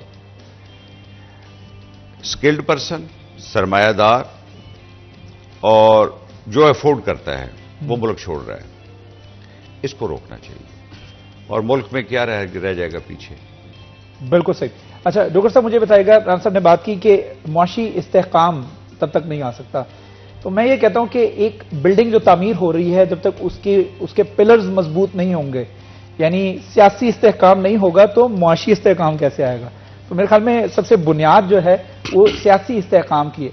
विद ड्यू रिस्पेक्ट, अगर हम फैसलाबाद शहर की हालत देखें, तो टूटी फूटी सड़कें देख लें, आप यहाँ पर जो निज़ाम देखते हैं, ट्रैफिक का कोई निज़ाम नहीं है, सिग्नल्स जो है वो ख़राब पड़े हुए हैं, ट्रैफिक वार्डन्स पूरे नहीं हैं, लॉ एंड ऑर्डर की सूरत हाल है। तो ये सब कुछ माजरत के साथ देख के ऐसा लगता है कि इस शहर का कोई वाली वारिस नहीं है।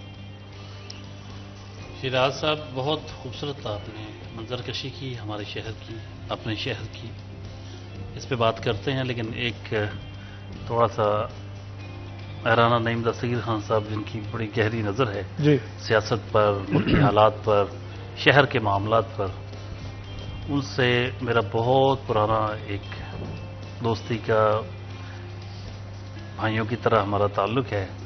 लेकिन एहतराम के साथ एक छोटा सा इख्तलाफ राय करना चाहूँगा।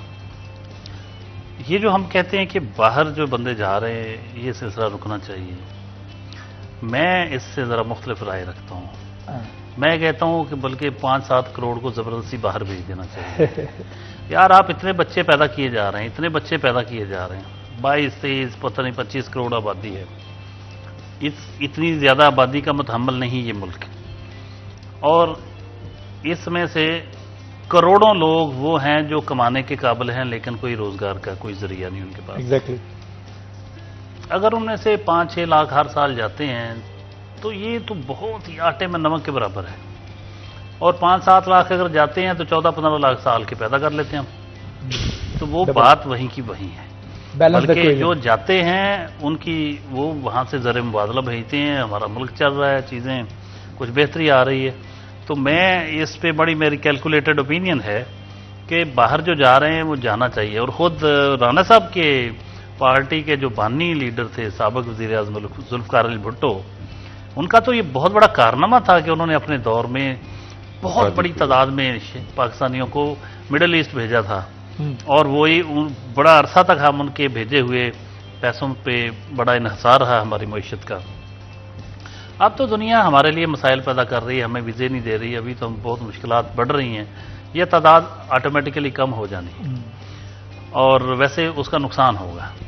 अब आ गई मईशत की बात और शहर के जो मामलात हैं उस पर तो हम अक्सर डिस्कस करते हैं कि हमारी सूबाई हुकूमत का सबसे बड़ा अलमिया ये है कि उसकी मामलात पे ग्रिप नहीं है। जैसे राणा साहब ने कहा, मैं मुत्तफिक हूँ 100%। ग्रिप ना होना, गवर्नमेंट की रेट का ना कायम होना, कमज़ोर होना, लूज होना लाकानूनियत को जन्म देता है। लाकानूनियत क्या है? वो सिर्फ पुलिस के मामले में नहीं होती कि जुराइम बढ़ गए। लाकानूनियत का मतलब कोई कानून नहीं है। कोई कानून नहीं है तो किसी के लिए भी कोई कानून नहीं है। ना ट्रैफिक के लिए कोई कानून है, ना फिर अमन अमान के लिए कोई कानून है, ना प्राइस हाइक रोकने के लिए कोई कानून है, ना वो सब शुतरे बेमहार हो जाते हैं। वो तमाम लोग जो ऐसा कर रहे होते हैं उन पे कोई चेक एंड बैलेंस नहीं रह जाता। हाँ, एक थोड़ा सा आता है चेक, वो क्या होता है? ब्यूरोक्रेसी की जेबें भरने वाला। आप उनकी जेब गर्म करते रहें, वो छापे मारेंगे, कुछ करेंगे। प्राइस कंट्रोल मजिस्ट्रेट्स वो बड़े 30-35 पता नहीं कितने बन जाएंगे। वो क्या करते हैं कि जाली सा एक छापे मार के जुर्माने करके आके और अब हो गया जी हमारी कार्रवाई, इतने जुर्माने किए, इतने किए, कागजों में डाटा सारा मुकम्मल हो जाता है, महंगाई कंट्रोल हो गई। बिल्कुल। अब आपको सही अशिया सिर्फ जो है वो कंट्रोल रेट पे मिलने लग गई। तो ये होता है हमारी खानापुरी डाटा एंट्री ऑपरेटर्स हैं ये हमारे लोग, और वो डाटा एंटर करके तो गवर्नमेंट को भेज देते हैं कि हमने आज पूरे पंजाब में इतने लोगों को जुर्माने हुए हैं ग्राम फरोशी पे फलां, और लोग समझते कि बड़ा बेहतरीन काम हो गया। अच्छा राना साहब, ये बताइएगा कि हमारी जो इंतजामिया है ना, वो प्रेजेंटेशन बनाने में बड़ी ज़बरदस्त किस्म की प्रेजेंटेशन बना के सीएम पंजाब को दिखाई जाती है कि सब अच्छा है, फैसलाबाद तरक्की कर रहा है, फैसलाबाद की सड़कें जैसे पहले थी, हमारे आने के बाद सड़कें तब्दील हो गई, हमने वार्डन की तादाद में ये इजाफा कर दिया। लेकिन वो देखने की हद तक होता है। जब आप जाकर देखते हैं तो आपको लगता है, नज़र आता है कि हालात जो हैं वो बिल्कुल इससे बरअक्स हैं। तो ये सिर्फ प्रेजेंटेशन की हद तक मैं समझता हूँ कि जिस तरह से साबिक वज़ीर आला आए थे जो खुद जाकर उस शहर के अंदर 2-2 दिन रहना भी पड़ता था और रहते थे और देखते थे कि वहाँ पर क्या वाकई में हालात बेहतरी की तरफ जा रहे हैं कि नहीं। इस तरह के सीएम की बड़ी ज़रूरत है क्योंकि फैसलाबाद बहुत इग्नोर हो रहा है सर, बहुत ज़्यादा इग्नोर हो रहा है। आपकी इस बात का जवाब देने से पहले मैं थोड़ा सा पीछे जाके वाज़ेह करना चाहूँगा कि मैंने वो जो बाहर जाने वाले लोग थे, मैंने कहा था स्किल्ड पर्सन्स। भुट्टो साहब ने भेजे थे अफरादी कुव्वत, मैन पावर भेजी थी, जो ज़र मुबादला लाई थी, बिल्कुल, उसमें बहुत तरक्की हुई थी। स्किल्ड और सरमायादार दो जा रहे हैं, जिससे पीछे रहता है। और स्किल्ड और सरमायादार दोनों समझदार होते हैं, वो बच्चे भी ज्यादा पैदा नहीं करते और वो इस मामले को पूरा ख्याल रखते हैं। तो बेकार ही करते हैं, जिन्हें और कोई काम नहीं होता, फिर अल्लाह की मखलूक बढ़ाने में लग जाते हैं और फिर अल्लाह का फजल होता रहता है पाकिस्तान के साथ। तो ये जो आपने दूसरी बात की है प्रेजेंटेशन के हवाले से, जब हुकूमत वैसी होगी तो उसे प्रेजेंटेशन पे ही इन्हिसार करना पड़ेगा। प्रैक्टिकली तो वो हुकूमत ना चाहती है, ना करने देती है, ना वो कर सकती है। क्या करते हैं आप देखें। अब इस वक्त फैसलाबाद की आपने बात की है, सड़कें टूटी हुई हैं। डिप्टी कमिश्नर ने अपना कॉम्प्लेक्स नया बनाया है, कमिश्नर ने अपना दफ्तर पूरा रेनोवेट किया है, डीजी एफडीए ने अपना पूरा दफ्तर करोड़ों रुपए में रेनोवेट किया है, एमडी वासा ने करोड़ों रुपए लगा के अपने दफ्तर का फर्नीचर और नई, सबके पास नई गाड़ियां आई हैं। अगर ट्रू रिप्रेजेंटेशन हो, पॉलिटिकल लीडरशिप अवाम की मुंतखब करदा हो, तो वो इन्हें ये करने देगी? कतई तौर पर नहीं। तो ये दाना बीना लोगों को इस पे सोचना चाहिए। ये लम्हा फिक्रिया है, ये बिल्कुल आवाम के साथ जुल्म है, रियासत के साथ धोखा है और हर चीज को इसके पीछे लगाया हुआ है।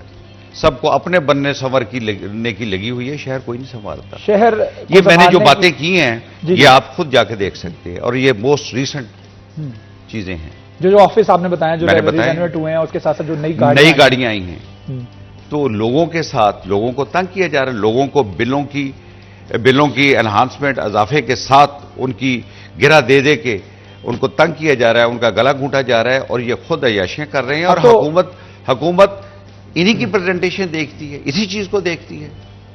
अब हमारी तकसीम कार कंपनी जो है फेस्को, उसने तो ये एक और कदम जो है, एक और रिस्ट्रिक्शन लगा दी है कि आप बिजली के बिल की जो है वो इंस्टॉलमेंट नहीं करवा सकते हैं।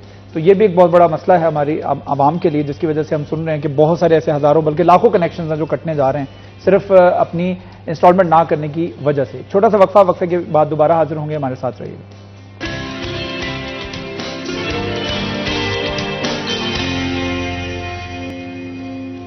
Welcome back ji. City at 10 में एक मरतबा फिर आपको खुशामदीद कहते हैं। हमारे साथ जफर डोगर साहब मौजूद हैं, उनके साथ साथ राना नईम दस्तगीर खान साहब हमारे साथ तशरीफ रखते हैं। हम गुफ्तगू कर रहे हैं फैसलाबाद की ओनरशिप के हवाले से। सर, ब्रेक पे जाने से पहले राना साहब ने इंकशाफात किए कि जो हमारे डिस्ट्रिक्ट लेवल के ऊपर जो तब्दीलियाँ आ रही हैं, लेकिन वो तब्दीलियाँ सिर्फ और सिर्फ जो है वो डीसी कमिश्नर और इनके ऑफिस में आ रही हैं, नई गाड़ियाँ ली जा रही हैं। As long as the city development is concern, तो इसकी ऑनरशिप फिर कौन लेगा? हमने देखा गुज़िश्ता 15-20 दिन जो स्कूल्स बंद रहे, तालीमी इदारे बंद रहे, स्मोक का राज था, कोई अवेयरनेस कैंपेन नहीं थी, कोई लोगों को प्रोटेक्शन देने के अलावा से कोई सरगर्मियां सामने नहीं आ रही थी। तो इसकी ऑनरशिप फिर कौन लेगा अगर ये लोग नहीं लेंगे? तो मुझे राना साहब की गुफ्तगू से और आपके सवाल से हबीब जालब का एक उसकी नज़्म उनकी याद आ गई, जो जरूर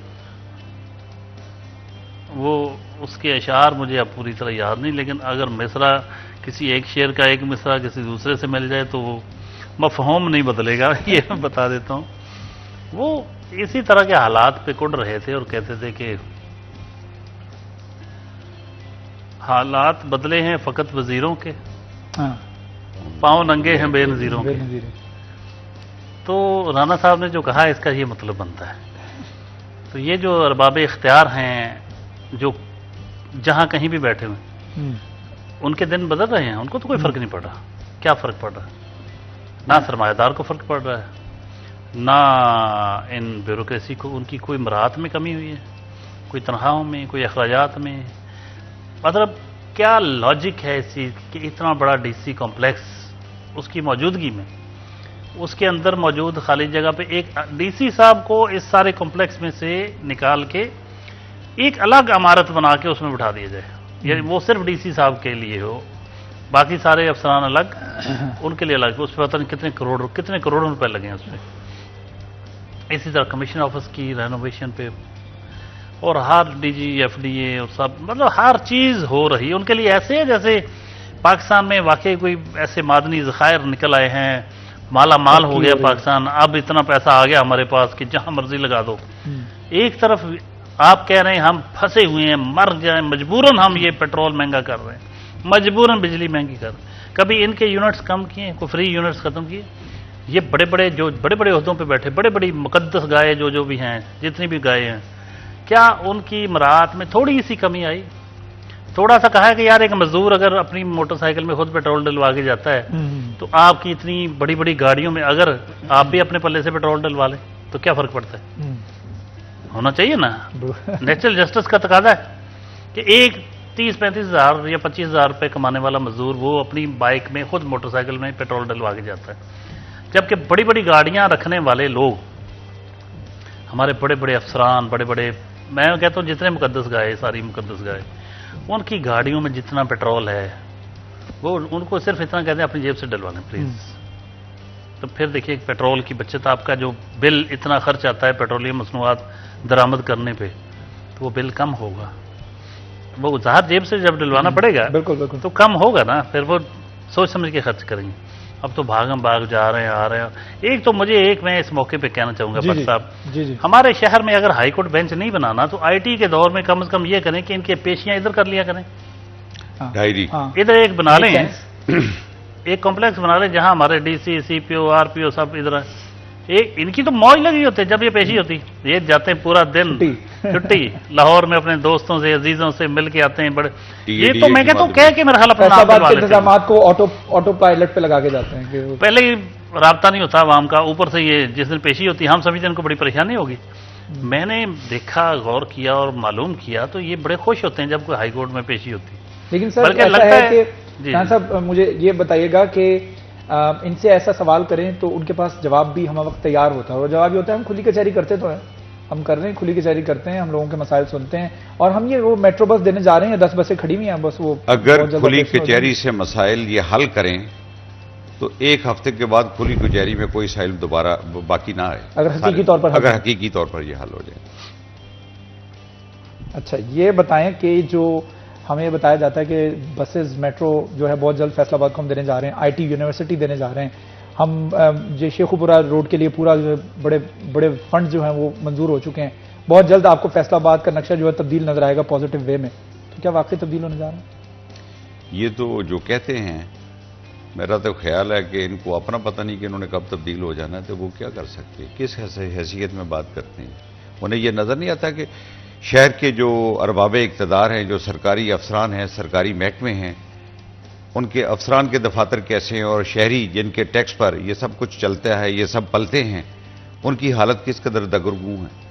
कोई सीवरेज का मसला किसी कॉलोनी का ठीक नहीं है, बिजली की सप्लाई ठीक नहीं है, हर जगह जगह जगह मसाइल हैं, उनको हल नहीं करते, अपने आप को बेहतर पोजीशन में ये कर रहे हैं। इनकी मैं इस बात से इत्तफाक नहीं करता कि ये किसी मसले को हल कर देंगे। अच्छा सर, एक तरफ तो हमें बताया जाता है कि आईटी यूनिवर्सिटी भी फैसलाबाद को मिलने जा रही है, बसेस खड़ी हुई हैं वो जनाब पार्क में कहीं पे, वो कहीं बहुत जल्दी ऑपरेशनल हो जाएंगी। दूसरी साइड पर हम ये सुनते हैं कि ऐसे ऐसे हॉस्पिटल्स मौजूद हैं सरकारी जहां पर बिजली जाती है और 3-3 दिन 4-4 दिन वहां पर बिजली नहीं आती है और बहाल नहीं हो पाती है, और बाद में जब बहाल होती है तो पता लगता है थोड़ा सा एक कनेक्शन का प्रॉब्लम था, वो अपना अमला नहीं भेज रहा था इस वजह से। तो एक तरफ ये मसाइल है और दूसरी तरफ हम फैसलाबाद की बड़ी अच्छी पिक्चर भी दिखा रहे होते हैं। यहाँ हालत ये है कि अगर वासा वो गार निकालता है इसमें से, जो सीवरेज सिस्टम जो इनका है उसमें से, तो इनका FWMC से कोई कनेक्शन नहीं है कि उनको इतला कर दें कि हमने ये गार निकाली तो वहां से उठा लें। वो कई रोज तक पड़ी रहती है और उनका अमला बेखबर होता है उससे कि किस इलाके में इन्होंने सफाई की है। तो इनकी जो वादे हैं उनके हवाले से तो मैं यही कहूँगा भट्ट साहब कि तेरे वादे पे जिए तो ये जान झूठ जाना, कि खुशी से मर ना जाते अगर एतबार हो। तो ये बड़े 10-12 साल से पहले वो जब शहबाज शरीफ साहब ने वादे किए थे, ये आईटी यूनिवर्सिटी बनेगी, गटवाला में सफारी पार्क बनेगा स्टेट ऑफ द आर्ट, और यहाँ मेट्रो बस चलेगी, बड़े पुराने मंसूबे। राना सनाउल्लाह खान साहब ने उस वक्त मुखालफत की थी, कहते हमें ज़रूरत नहीं है इसकी, क्योंकि हमारा शहर जो है इसकी सड़कें बड़ी तंग हैं। तो अभी भी आपके याद है ज़ाहिर नज़ीर ज़रा नाज़म थे तो उनके दौर में वो अपोजिशन लीडर राना साहब होते थे। जी जी जी। तो बड़ा एहतजाज भी होता था, बहुत इश्यूज़ पे उन्होंने बड़ी ज़बरदस्त पॉलिटिक्स उस वक्त की। मुझे याद है उन्होंने, उनकी बस सर्विस शुरू हुई थी एक उनकी फैमिली की, कोई वो बड़ी बड़ी बसें थीं, तो वो इतने बंदे मरे थे उस वक्त, इतने बंदे मरे थे कि वो बंद करनी पड़ी। अच्छा। तो ये देखना पड़ेगा कि हमारी सड़कें फैसलाबाद की इस काबिल हैं कि बड़ी बड़ी बसें यहाँ चलें। और उन बसों के ऑपरेशन होने से क्या ये ट्रैफिक का लोड जो है वो कम हो जाएगा, इस पर भी गुफ्तगू करेंगे। लेकिन एक छोटा सा वक्फे के बाद दोबारा हाजिर होंगे, हमारे साथ रहिए।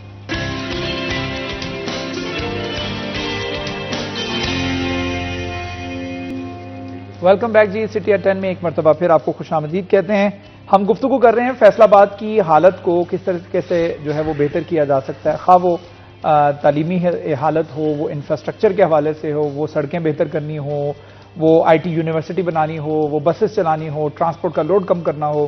तो ये तमाम के तमाम मामला जो हैं उसके हम गुफ्तगू कर रहे हैं। हमारे साथ जफर डोगर साहब मौजूद हैं, राना नईम दस्तगीर खान साहब मौजूद हैं जो कि पीपल्स पार्टी को रिप्रेजेंट कर रहे हैं। राना साहब, अभी डोगर साहब ने ब्रेक पे जाने से पहले एक चीज़ की निशानदेही की कि इदारों का आपस में लाइजन जो है वो मजबूत नहीं है।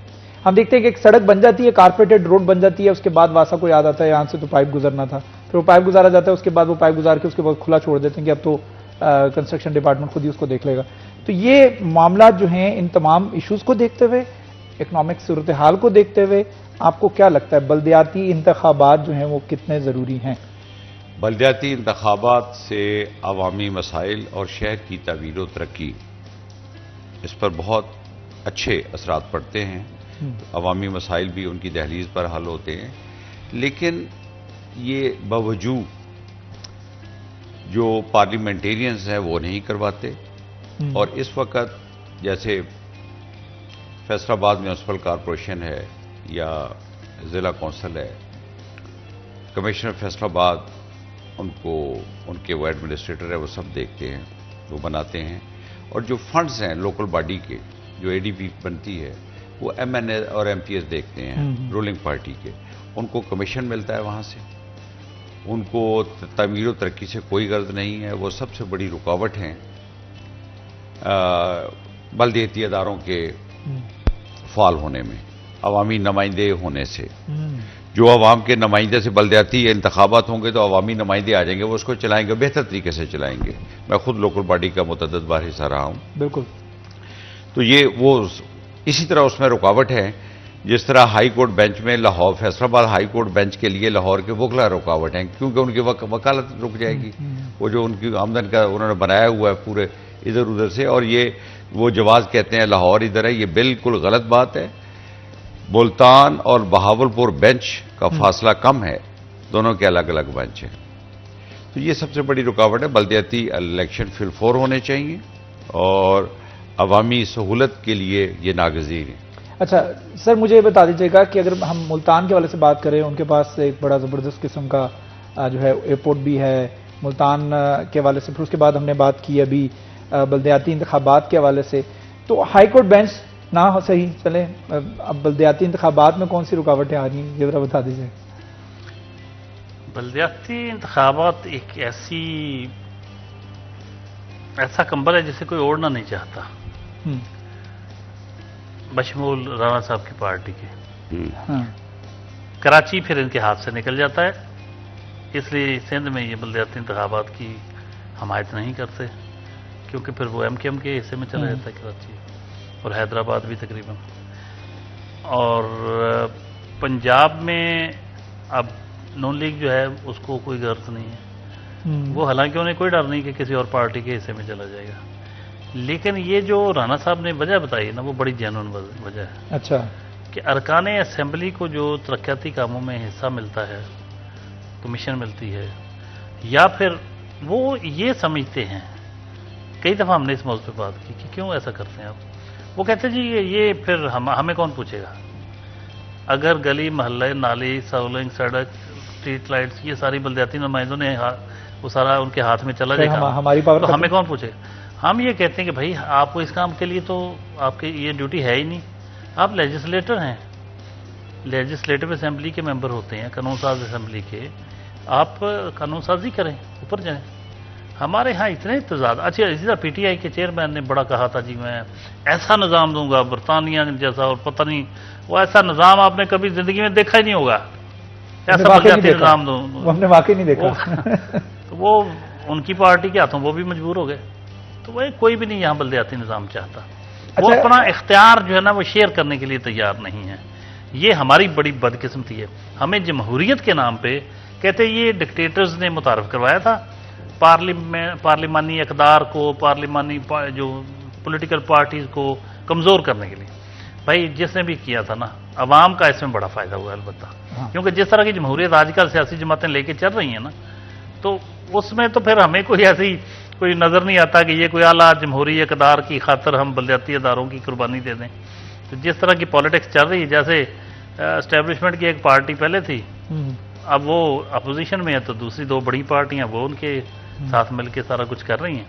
तो अगर ये यही सियासत है तो फिर फौरी तौर पर बलदियाती इंतखाबात बहाल करवाएं, इंतखाबात करवाए जाएँ, अवाम को इधर बिजी करें।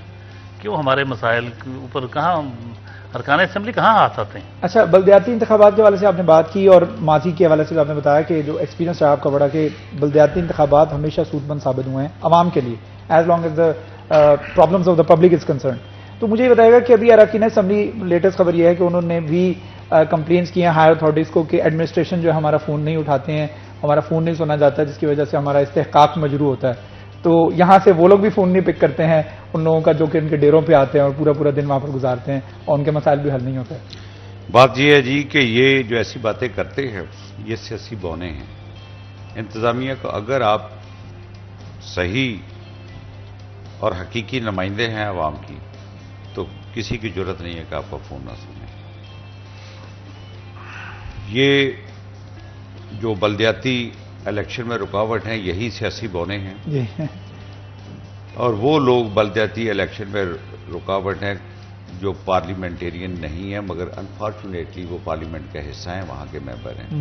आप इनकी उठा के देख लें, लेजिस्लेशन में किसका कितना, इनकी डिबेट्स देख लें, इनकी बातें देख लें और इनका मौक़िफ़, इनकी गुफ्तगू बदलती रहती है हालात के मुताबिक। ये बहुत बड़ा अलमिया है पाकिस्तान की सियासत में कि चंद लोग ना वो पॉलिटिकल लॉयल्टी स्विच करते वक्त कुछ सोचते हैं, ज़रा तामल नहीं करते, वो अपना मौक़िफ़ बदलते हुए ज़रा हिचकिचाते नहीं हैं, वो अपनी बात बदलते हुए ज़रा सोचते नहीं हैं। ये बहुत बड़ा अलमिया है। बिल्कुल। अच्छा डॉक्टर साहब, मुझे बता दीजिएगा कि अगर हम मुल्तान को देखें, उनके पास हाईकोर्ट बेंच भी है, फिर उनके पास जो है वो मेट्रो बस भी है, फिर उसके बाद हम देखें सियालकोट को, उनके पास मॉडल एयरपोर्ट है। हम फैसलाबाद को देखें, ना हमारे पास हाईकोर्ट बेंच है, ना हमारे पास मेट्रो है। वादे हमारे साथ बहुत सारे किए जाते हैं, कोई एक सर वादा हमारा जो पूरा हो सके, जो फैसलाबाद के साथ किया गया हो या नियर फ्यूचर में मुस्तकबिल करीब में आपको नज़र आ रहा हो कि पूरा होता दिखाई दे रहा है?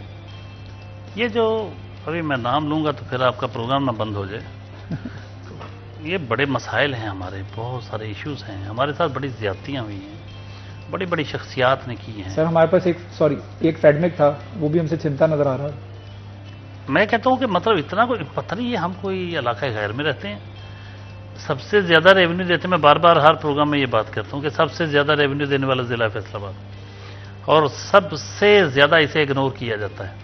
मैं ना इसमें ब्यूरोक्रेसी को इल्ज़ाम देता हूँ, ना सूबाई हुकूमत को देता हूँ, मैं पॉलिटिकल लीडरशिप जो यहाँ की उसको जिम्मेदार ठहराता हूँ। उनकी जिम्मेदारी है कि वो सूबाई हुकूमत से लड़ के फंड्स लें, फैसलाबाद के लिए मुख्तलिफ प्रोजेक्ट्स लें और वो करवाएं। लीडरशिप पॉलिटिकल, आपके जो हम जमहूरियत में कहते हैं कि हमारे ये जी इलेक्टेड रिप्रेजेंटेटिव्स हैं, मुंतखब अवामी नुमाइंदे जी, वो अवाम, जमहूरियत में कहा जाता है कि ये अवाम की हुकूमत अवाम के लिए और अवाम के ज़रिए, या अवाम की हुकूमत अवाम के ज़रिए और अवाम के लिए। बिल्कुल।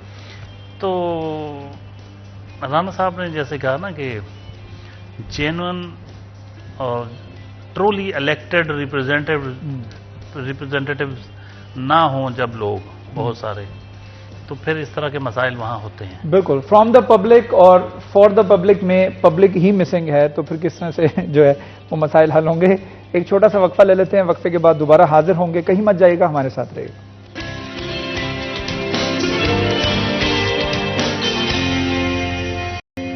Welcome back ji. City at 10 में एक मरतबा फिर आपका होस्ट शराज बट आपको खुशामदीद कहता है। हमारे साथ राना नईम दस्तगीर खान साहब मौजूद हैं, सिटी सदर पाकिस्तान पीपल्स पार्टी, उनके साथ साथ जफर डोगर साहब मौजूद हैं। हम गुफ्तगू कर रहे हैं फैसलाबाद शहर की हालत किस तरह से बेहतर होगी, इसकी ऑनरशिप कौन लेगा। राना साहब, ये बताएगा कि हमारे पास, जैसे हम ब्रेक पे जाने से पहले बात कर रहे थे, ना हमारे पास मेट्रो है, ना हमारे पास कोई रोड्स हैं, ना हमारे पास इंफ्रास्ट्रक्चर है, ना आईटी यूनिवर्सिटी और ना ही हमारे पास टेक्सटाइल मिनिस्टर है। हमारे पास शहर में कुछ भी नहीं है और ऑनरशिप इसकी लेने को कोई तैयार नहीं है। कौन ऑनरशिप लेगा, कब हमें ये सारी चीजें नहीं, इनमें से एक मिल जाए। हाई कोर्ट बेंच तो बहुत दूर की बात है। ये जो आप कह रहे हैं, ये जो हमारी यहाँ की पॉलिटिकल लीडरशिप है, जो फैसलाबाद के नुमाइंदे हैं, मैं इसी शहर का वासी हूँ, डोगर साहब और आप भी इसी शहर के हैं, बल्कि मेरा तो खानदान इसको फैसलाबाद को, लाइलपुर को आबाद करने वाले घरानों में शामिल है। जितने भी गुज़श्ता 30 साल से अरकान असेंबली रहे हैं वो या उनकी औलादें, फैसलाबाद तो बेहतर नहीं हुआ, मगर इनकी अपनी माशी और समाजी हालत कितनी बेहतर हो चुकी है। ये मैंने जो पहले जिक्र किया ना कि जितने भी ज़िलाई सरबराह हैं महकमों के, उनके दफातर और गाड़ियां नई हो गई हैं, तो इनकी भी हालत देखें कि आज से ये 20 साल पहले क्या होते थे, आज ये क्या हैं और आवाम कहां पर है। इन्होंने बदकिस्मती से कि एक अवामी नुमाइंदे को इतना सा फायदा दें, वो हमारा शहर का इतना सा नुकसान करके इतना सा अपना जाती फायदा लेने को तरजीह देता है। इनकी हालत बहुत बेहतर है, इनके घर भी फैसलाबाद से बाहर हैं सब के। अब यहां वो मुश्किल से गुजर बसर करते थे। तो मेरे ख्याल में यहां पर डॉक्टर साहब बड़ा जरूरी है उन लोगों का एहतसाब करना कि जिनके सेकंड होम लाहौर में, इस्लामाबाद में है, वीकेंड्स वो वहां जाके गुजारते हैं, उनको कोई सहूलियात चाहिए हो वहां पर उनको मिल जाती हैं। यहां पर आते हैं, डेरों पर बैठते हैं 2-4 दिन और लोगों की दाद रसी करते हैं अल्फाज की हद तक, उसके बाद चले जाते हैं। राणा साहब सही कह रहे हैं, जिसका जितना, जिसे पंजाबी में कहते हैं, जिसका जितना दा लगा उतना उसने फैसलाबाद को लूटा है और फैसलाबाद ने उनको बना दिया है, लेकिन वो फैसलाबाद को बनाने में अपना किरदार नहीं अदा कर सके। बिल्कुल सही कह रहे हैं राणा साहब। और इस धरती ने, इस सरजमीन ने, इस मिट्टी ने जो कुछ उनको दिया उसका कर्ज लौटाना बाकी है। बने लोग बहुत कुछ बने हैं, बड़े बड़े उन्होंने प्रोजेक्ट्स लिए, बहुत कई दफ़ा MP MN ने बने, तो वो पे बैक करना होता है शहर को। वो किस शक्ल में करना, एक तो इनका विजन की कमी है, मुझे जो महसूस होता है, वो अपने अपने हलके से बाहर नहीं निकल पाते। हाँ, कि मेरे कुछ चले इलाके में थोड़ा सा काम जाम हो जाए, और ये शहर की कुछ इज्तिमाई काम होते हैं, बड़े काम, वो उस पे किसी की नजर नहीं है। सही। हाँ, एक दौर में राणा सनाउल्लाह खां की वजह से और नूरुल अमीन मैंगल की वजह से, और एक वक्त में नसीम सादिक DC थे, उनकी वजह से, उनकी ज़ाती दिलचस्पी की वजह से फैसलाबाद में प्रोजेक्ट्स आए। इस वक्त हमें जो ये चलता फिरता थोड़ा सा इसमें गुजर सकते हैं, स्लिप रोड्स जो बनी हैं, ये नसीम सादिक बनवा गया था। और नूरुल अमीन मैंगल आज होम सेक्रेटरी हैं, उस वक्त DC फैसलाबाद रहे हैं। वो अपने पर्सनल जो उनका ताल्लुक था वज़ीर आला के साथ, उसकी बुनियाद पे वो प्रोजेक्ट्स लेके आए बड़े बड़े, जिसमें चिल्ड्रन हॉस्पिटल था, ये एक्सप्रेस वे जो बनी है, मोटरवे, कुछ हॉस्पिटल्स की एक्सपेंशन हुई, ये इस तरह की चीज़ें जो हैं वो उस दौर में हुई। ये कुछ अंडरपासेस, ओवरहेड ब्रिजेस। तो हमें ऐसे बंदे चाहिए जो इस तरह की शहर की बुनियादी जो ज़रूरतें हैं, जितनी आबादी बढ़ चुकी है उसका किसी को फिक्र नहीं उसकी, कि अगले 10 साल बाद ये फैसलाबाद कहाँ खड़ा होगा, ये गवर्नेबल नहीं रहेगा, मैनेजेबल नहीं रहेगा। कितनी गाड़ियां हर साल सड़कों पे इजाफा हो रहा है, तो उसके हवाले से जो एक मैनेजमेंट, आपका तो FDA देख लें, उसको देख लें, वो तो ऐसी इल प्लानिंग होती है कि आपकी यूं कॉलोनियां बन रही हैं। 100 साल पहले अंग्रेज ने जो इलाके बसाए थे, आप यकीन करें वो प्लान जो विलेज थे उनके, मॉडल विलेज, वो आज के ये जितनी भी एक्सपेंशन हो रही है और एक्सटेंशन हो रही, उससे कहीं वो बेहतर थे, कहीं हद दर्जा बेहतर। यानी इतने सालों पहले वाली मनसूबाबंदी से ज्यादा बेहतर। ये तो मतलब इनके विजनलेस लोग हैं, पता नहीं कहाँ, ना इनको को पूछने वाला है हमारी ब्यूरोक्रेसी को। और अरकान असेंबली अपना को काम शाम पकड़े होते हैं बेचारे, उनका विजन भी उतना ही होता है। वो मुझे डॉक्टर मुबशर हसन साहब की एक बात याद आ रही है, वो कहते थे कि हमारे ऑर्डर्स जो होते हैं ना सरकारी, उसमें लिखा होता है on the recommendation of the minister by the order of the secretary government of Punjab. कहते जब ये उल्ट हो जाएगा ना, on the recommendation of the secretary and by the order of Opposite the side, minister, the other way around. उस वक्त आप समझें कि यहाँ अवामी राज है। अवामी राज आ गया। तो ये हमारे मिनिस्टर सिर्फ रिकमेंड कर सकते हैं जी, ये बिल्कुल सही। राना साहब, मैं चाहूंगा कि क्योंकि वक्त बड़ा कलील है, तो जाने से पहले मैं चाहूंगा कोई ना कोई मैसेज हमारी आवाम के लिए, हमारी कौम के लिए और खासतौर पर हुकूमत के लिए। सब जो आपने शहर से बात की है ना, मैं यहाँ जी जी मैसेज देना चाहता हूँ। खुदा ने आज तक उस कौम की हालत नहीं बदली जिसे ना हो अब अपनी हालत बदलने का दिया।